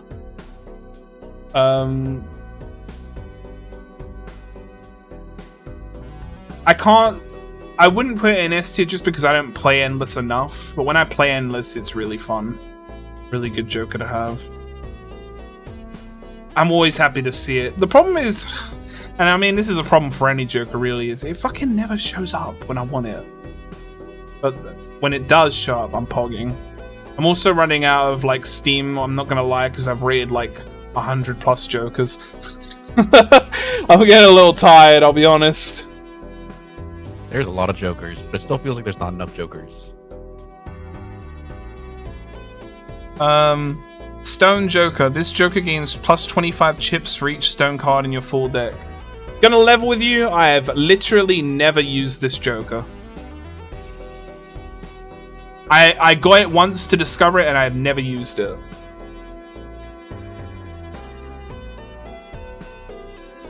And I don't think that it's... I mean, like, reading the actual description, it doesn't sound bad, but I'm not going to build around stone cards because they're just not good enough.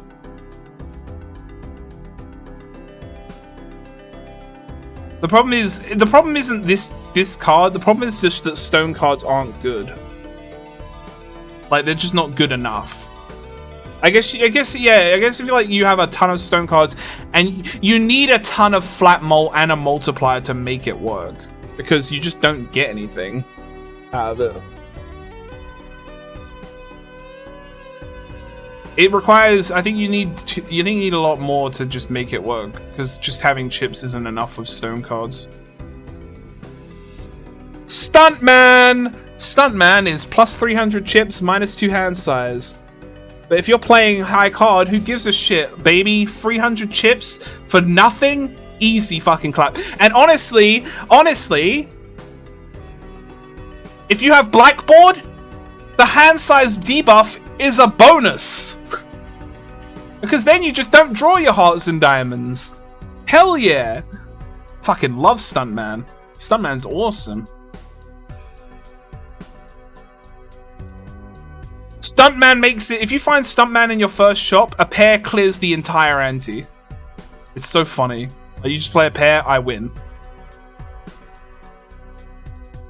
I love Stuntman. It's like a take every time for me. Supernova. Supernova I have an interesting relationship with. Supernova adds the number of times poker hand has been played to mult. So if you've played 37 high cards, you get a plus 37 mult to your high card whenever you play one. You have to play that hand. Supernova I have an interesting history with was I loved it when I was a noob. Then I started hating it because it didn't scale fast enough.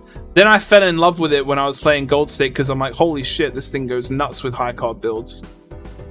But yeah, it's not always great. This is an A tier for me. It's not as good as Green Joker or Ride the Bus, because sometimes you might end up pivoting to like pairs or 2 pairs and then it just isn't as good. But I think it's still a solid A tier. I'm happy to see it over half the time, I would say. But it's not as good as like Ride the Bus or Green Joker. Well, depends on Ride the Bus, but like I don't know, like it's fine. It's really good unless you have to play more than one hand type. Superposition creates a tarot card if poker hand contains an ace and a straight. No, it's just bad. I'm sorry. This card design makes me think that it should be the card that lets you do wraparound straights. Like, look at it.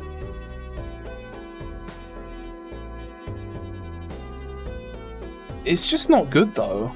It's such a specific hand you have to play to get a tarot card, which might just be garbage anyway.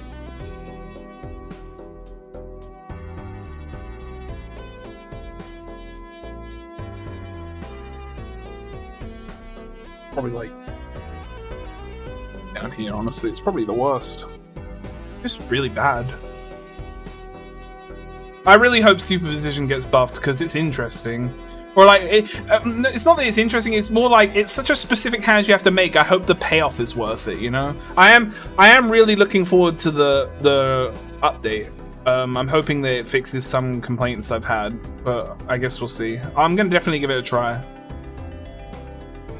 Swashbuckler adds the sell value of all owned jokers left of this card to Molt.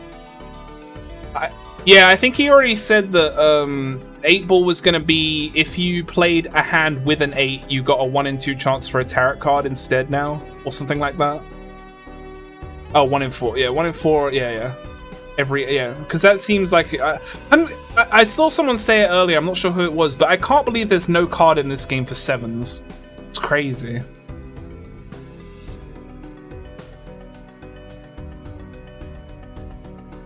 Swashbuckler is...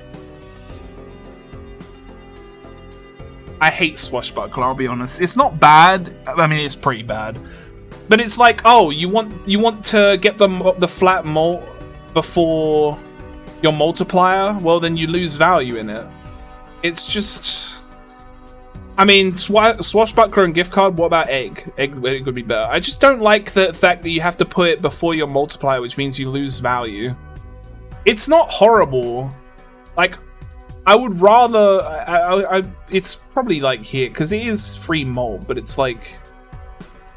I'm not a fan of how specifically it fucks over your multipliers, essentially, or fucks you out of extra Molt.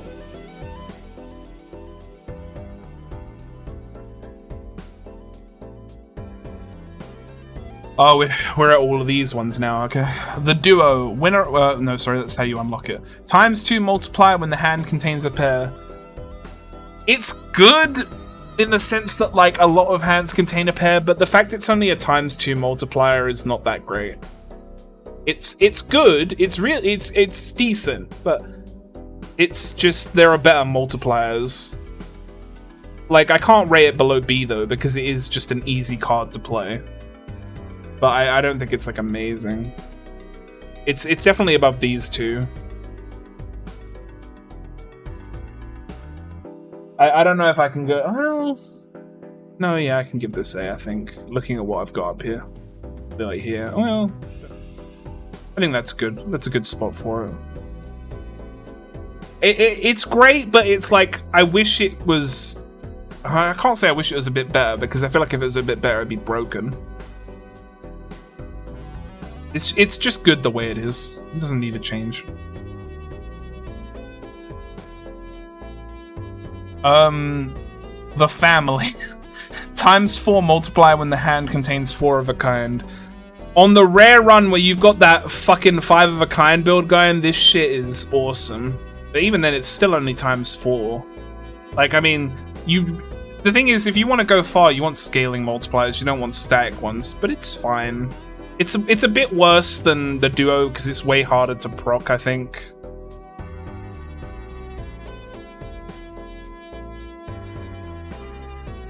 I'd probably put it here because it's a free ×4. I prefer these because they're just more.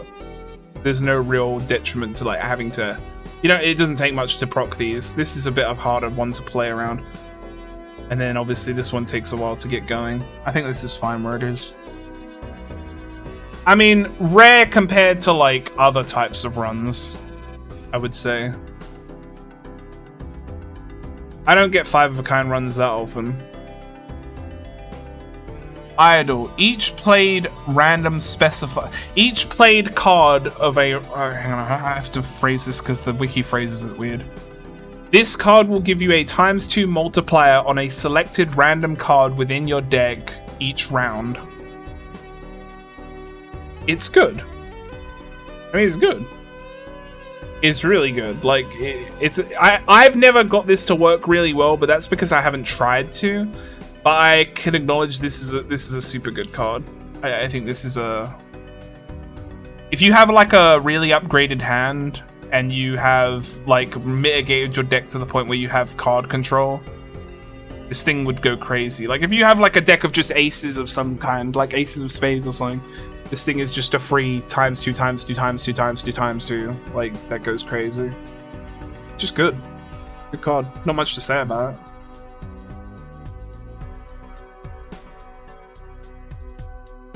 Why are you speaking Soak? The order. ×3 multiplier if played hand contains a straight. I'm only putting this in... No, you know what? I don't have to justify this. I'm not putting an F because it's not useless, but I will almost never pick this up because I'm never playing straights. I can't put it that low though. There are worse cards here. It's like... It's fucking... It's fine. I don't know. It's just not good.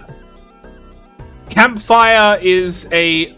You gain a 0.5 multiplier for every card you sell, and when you beat the boss blind, it resets to 1.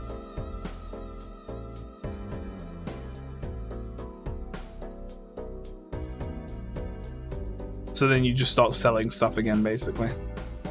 The Tribe. When, sorry, no. The Tribe. ×2 multiplier when the hand contains a flush. Well... It's like... I get why it's only ×2. But man, they fucked over flushes with this one. But it's still better than fucking the straight one. Because like it's at least easier to play. But it is only a ×2. It's probably like... There are too many cards now. It's getting harder to just pick where to put things. I think it's like...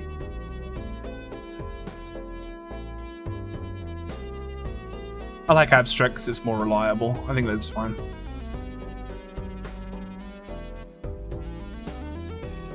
The Trio. ×3 multiplier when the hand contains a 3 of a kind. This is awesome for 3 of a kind, 4 of a kind, 5 of a kind, flush 5, full house, flush house. There's a lot of ways to play this, and it's ×3 instead of ×2. It's a lot better than the Duo, I think.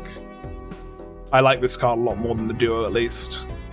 This one's a solid high A tier for me. Honestly, this might be the new S Gatekeeper, I think. I really like this one. This one I pick up pretty often when I see it, because playing 3 of a kind is not too hard to do, and ×3 multiplier is really good.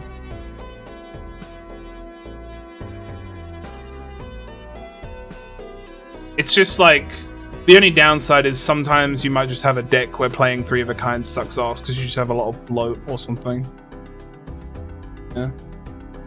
But more often than not, it's great. Throwback. You get a 0.25 multiplier for each blind that you skip this run, and it starts at ×1, but I believe it is retroactive, so if you get it later on, it will be at like ×2 or whatever, depending on how many blinds you've skipped. I only really buy this if I see it at the start, because I don't usually skip blinds.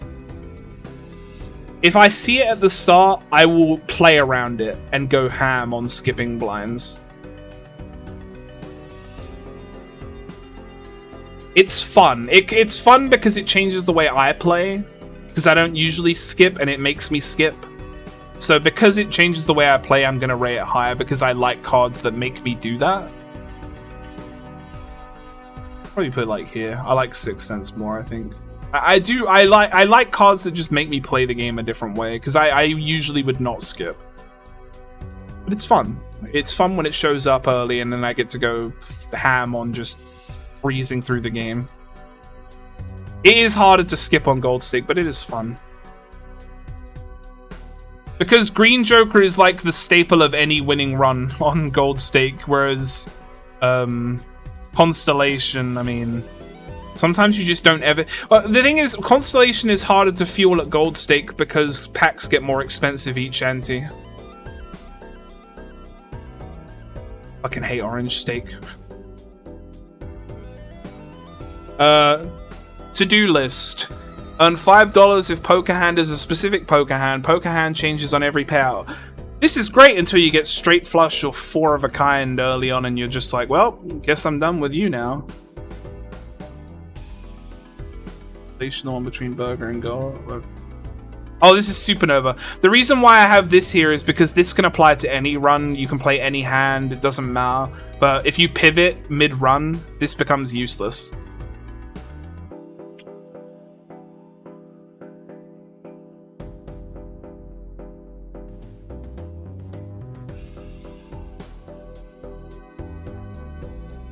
To-do list is like...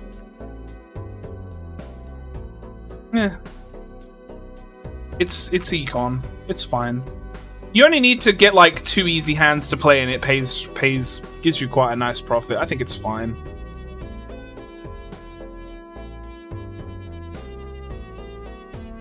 Jog, oil change, karate, eat candy, ruminate.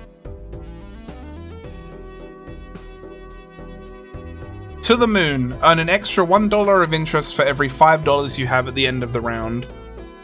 Good Joker. It's also uncommon, and you know what that means.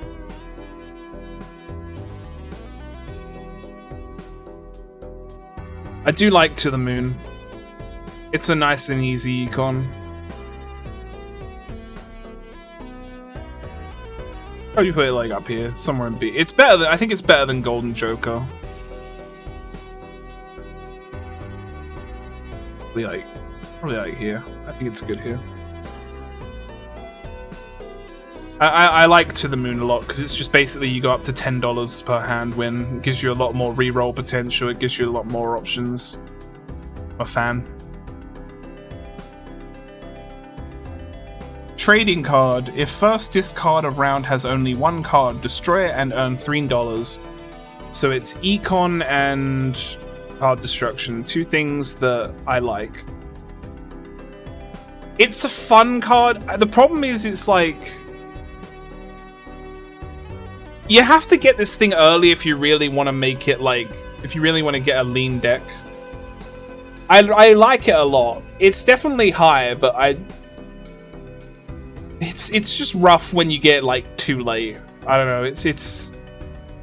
I just wish... The problem is, the only reason this is high is because it's one of the rare, consistent ways of removing cards from your deck. I just wish there were more. I think the problem as well is, like, when you get to, like, past blue stake and you only have 2 discards, you're giving up one of your only 2 discards on a single card to remove it, which isn't the worst deal in the world, but it is rough when you end up only having 1 discard per round as a result.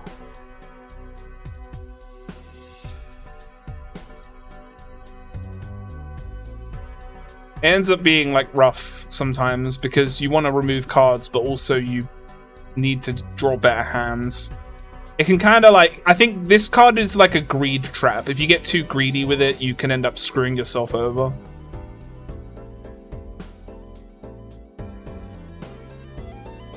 Triboulet. Played kings and queens each give ×2 mult when scored.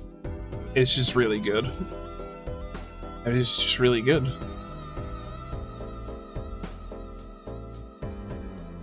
It's just an S tier. I don't know where I put it, but... Is it an S tier though? Because I feel like in the entire time I've played this game, I've got it like 1 time. When it wasn't fucking... relevant. But I'll give it S tier, but I'm not happy about it.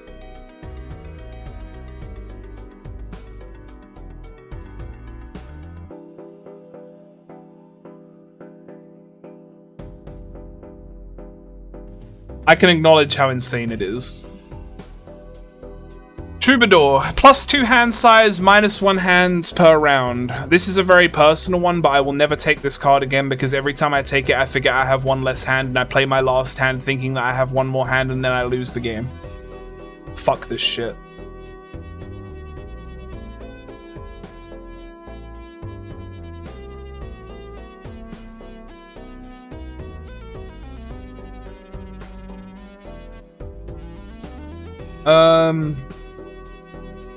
I don't know.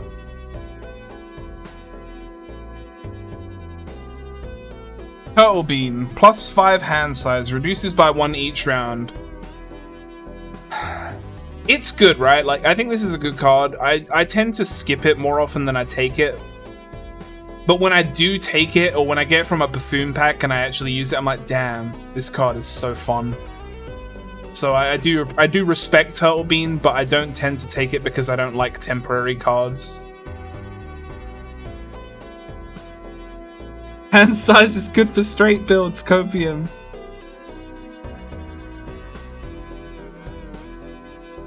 It's a good card, it's just that I tend to only get it when I'm forced into taking it. But when I do get it, I'm happy I have it. So it's a solid B, I think. Beans is my cat's name. Vagabond. There are so many people who swear by this Joker. Create a tarot card if hand is played with $3 or less. I fucking hate playing with low income. That's the thing. This is not my play style at all.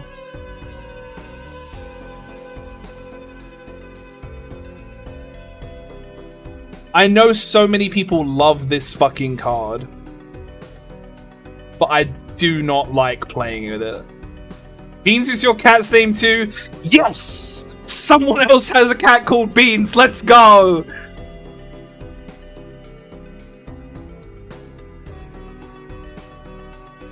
You're also British.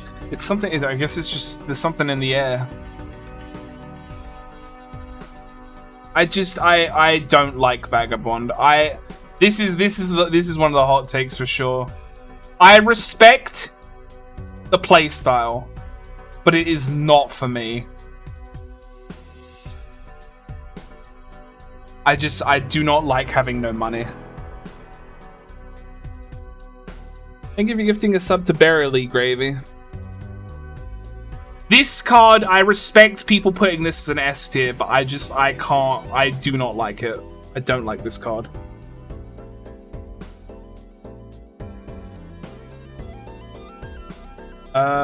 Vampire. Vampire gains 0.2 multiplier per enhanced card played and removes the enhancement. Yeah, this with Midas Mask goes crazy. But also, I've never had that combo. I like Vampire. I think Vampire is a fun card. Is it S tier? No, I don't think it's S tier. But I think it's up here with the trio. I like it. I like Vampire. Probably more. I'm gonna put it above it just because it scales. But I find that the problem I have with these is like, I always get these cards like Vampire and then I never get any way to enhance my cards, but when you do, it's so fun.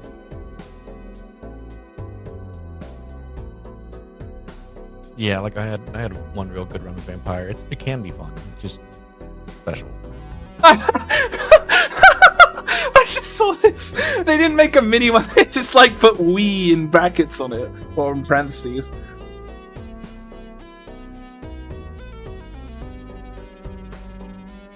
Walkie Talkie. Each played 10 or 4 gives plus 10 chips and plus 4 more. I have to put this somewhat near Scholar, even though I don't personally think this is that good because of how specific it is. I recognize that technically, you could argue it's technically better than Scholar because it's 2 different types of cards instead of 1. But because of the minus 10 chips and the fact that 4s aren't very high value, I'm going to put it lower. I think it's a solid card though. Because there just aren't many Jokers that give you chip gain and mult gain. I respect it. I don't think it's that good though. I wish it was better. I wish it was the same as Scholar, like plus 20 and plus 4. But I get why it's 10-4, obviously. Alright, Wii Joker. I love Wii Joker. You don't understand. I know this might be a hot take, but let me say what it does first. Wii Joker. This Joker gains plus 8 chips permanently when each played 2 is scored. Starts at plus 10 chips. So basically, once you play a 2, it goes up to plus 18. You play another 2, it goes up to plus 26, and so on and so on and so on. If I get Wii Joker in my first shop, I'm building a 2s deck. I love Wii Joker. It's not just because it's scaling. It's A, it's fast scaling, and B, it's honestly really fun scaling. It just feels so satisfying to hear the click, click, click when it scales up. I fucking love Wii Joker. It's so fun.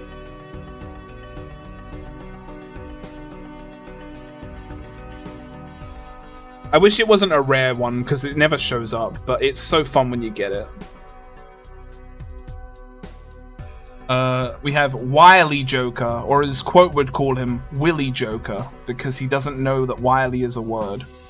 Plus 100 chips if played hand contains a 3 of a kind. It's alright. It's just another deed, I think. I mean, I guess it's not that bad, though. The pairs are up here, but I think 3 of a kind being a little bit more annoying. I can put that like here. It's still decent. One time I got to scale Castle to like 500 chips and got blueprint for it, but never got good malt Joker. I feel bad. Wrathful Joker. Played cards with spade, give +4 malt when scored. I mean, we gotta put it next to the rest of them. But we'll put them in order, so we got some hands can't. Spades, hearts, clubs, diamonds. There you go. Though, if we're rating these in terms of, like, actual cards that they get, I think it's honestly more like this. Can Seance be 1 tier lower? You got it.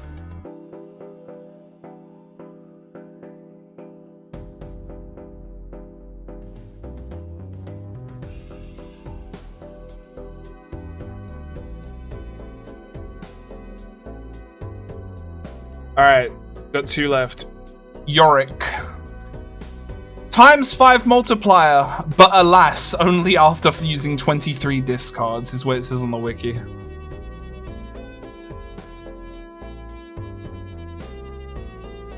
Unless you get this at the start of your run, this is an F tier. Because it will never activate. This is even worse at higher stakes because when you lose that 1 discard, it goes from requiring 8 rounds to power up to 12. Put that into perspective, that's 4 antis.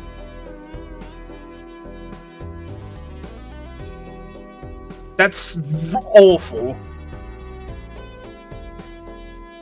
And it's only a ×5. By the time you get through 4 antis, you could probably scale a Joker up to ×5 multiplier.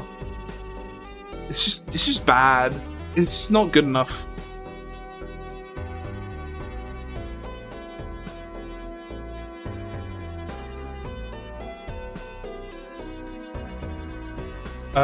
So the last one we have is a Zany Joker. +12 malt if played hand contains 3 of a kind. Which I think is just going to go next to Wily. Sorry, I mean Willy Joker. Is that actually the tier list? Are we done? Oh my god, did we make it to the end? Why 23? I don't know, to be honest.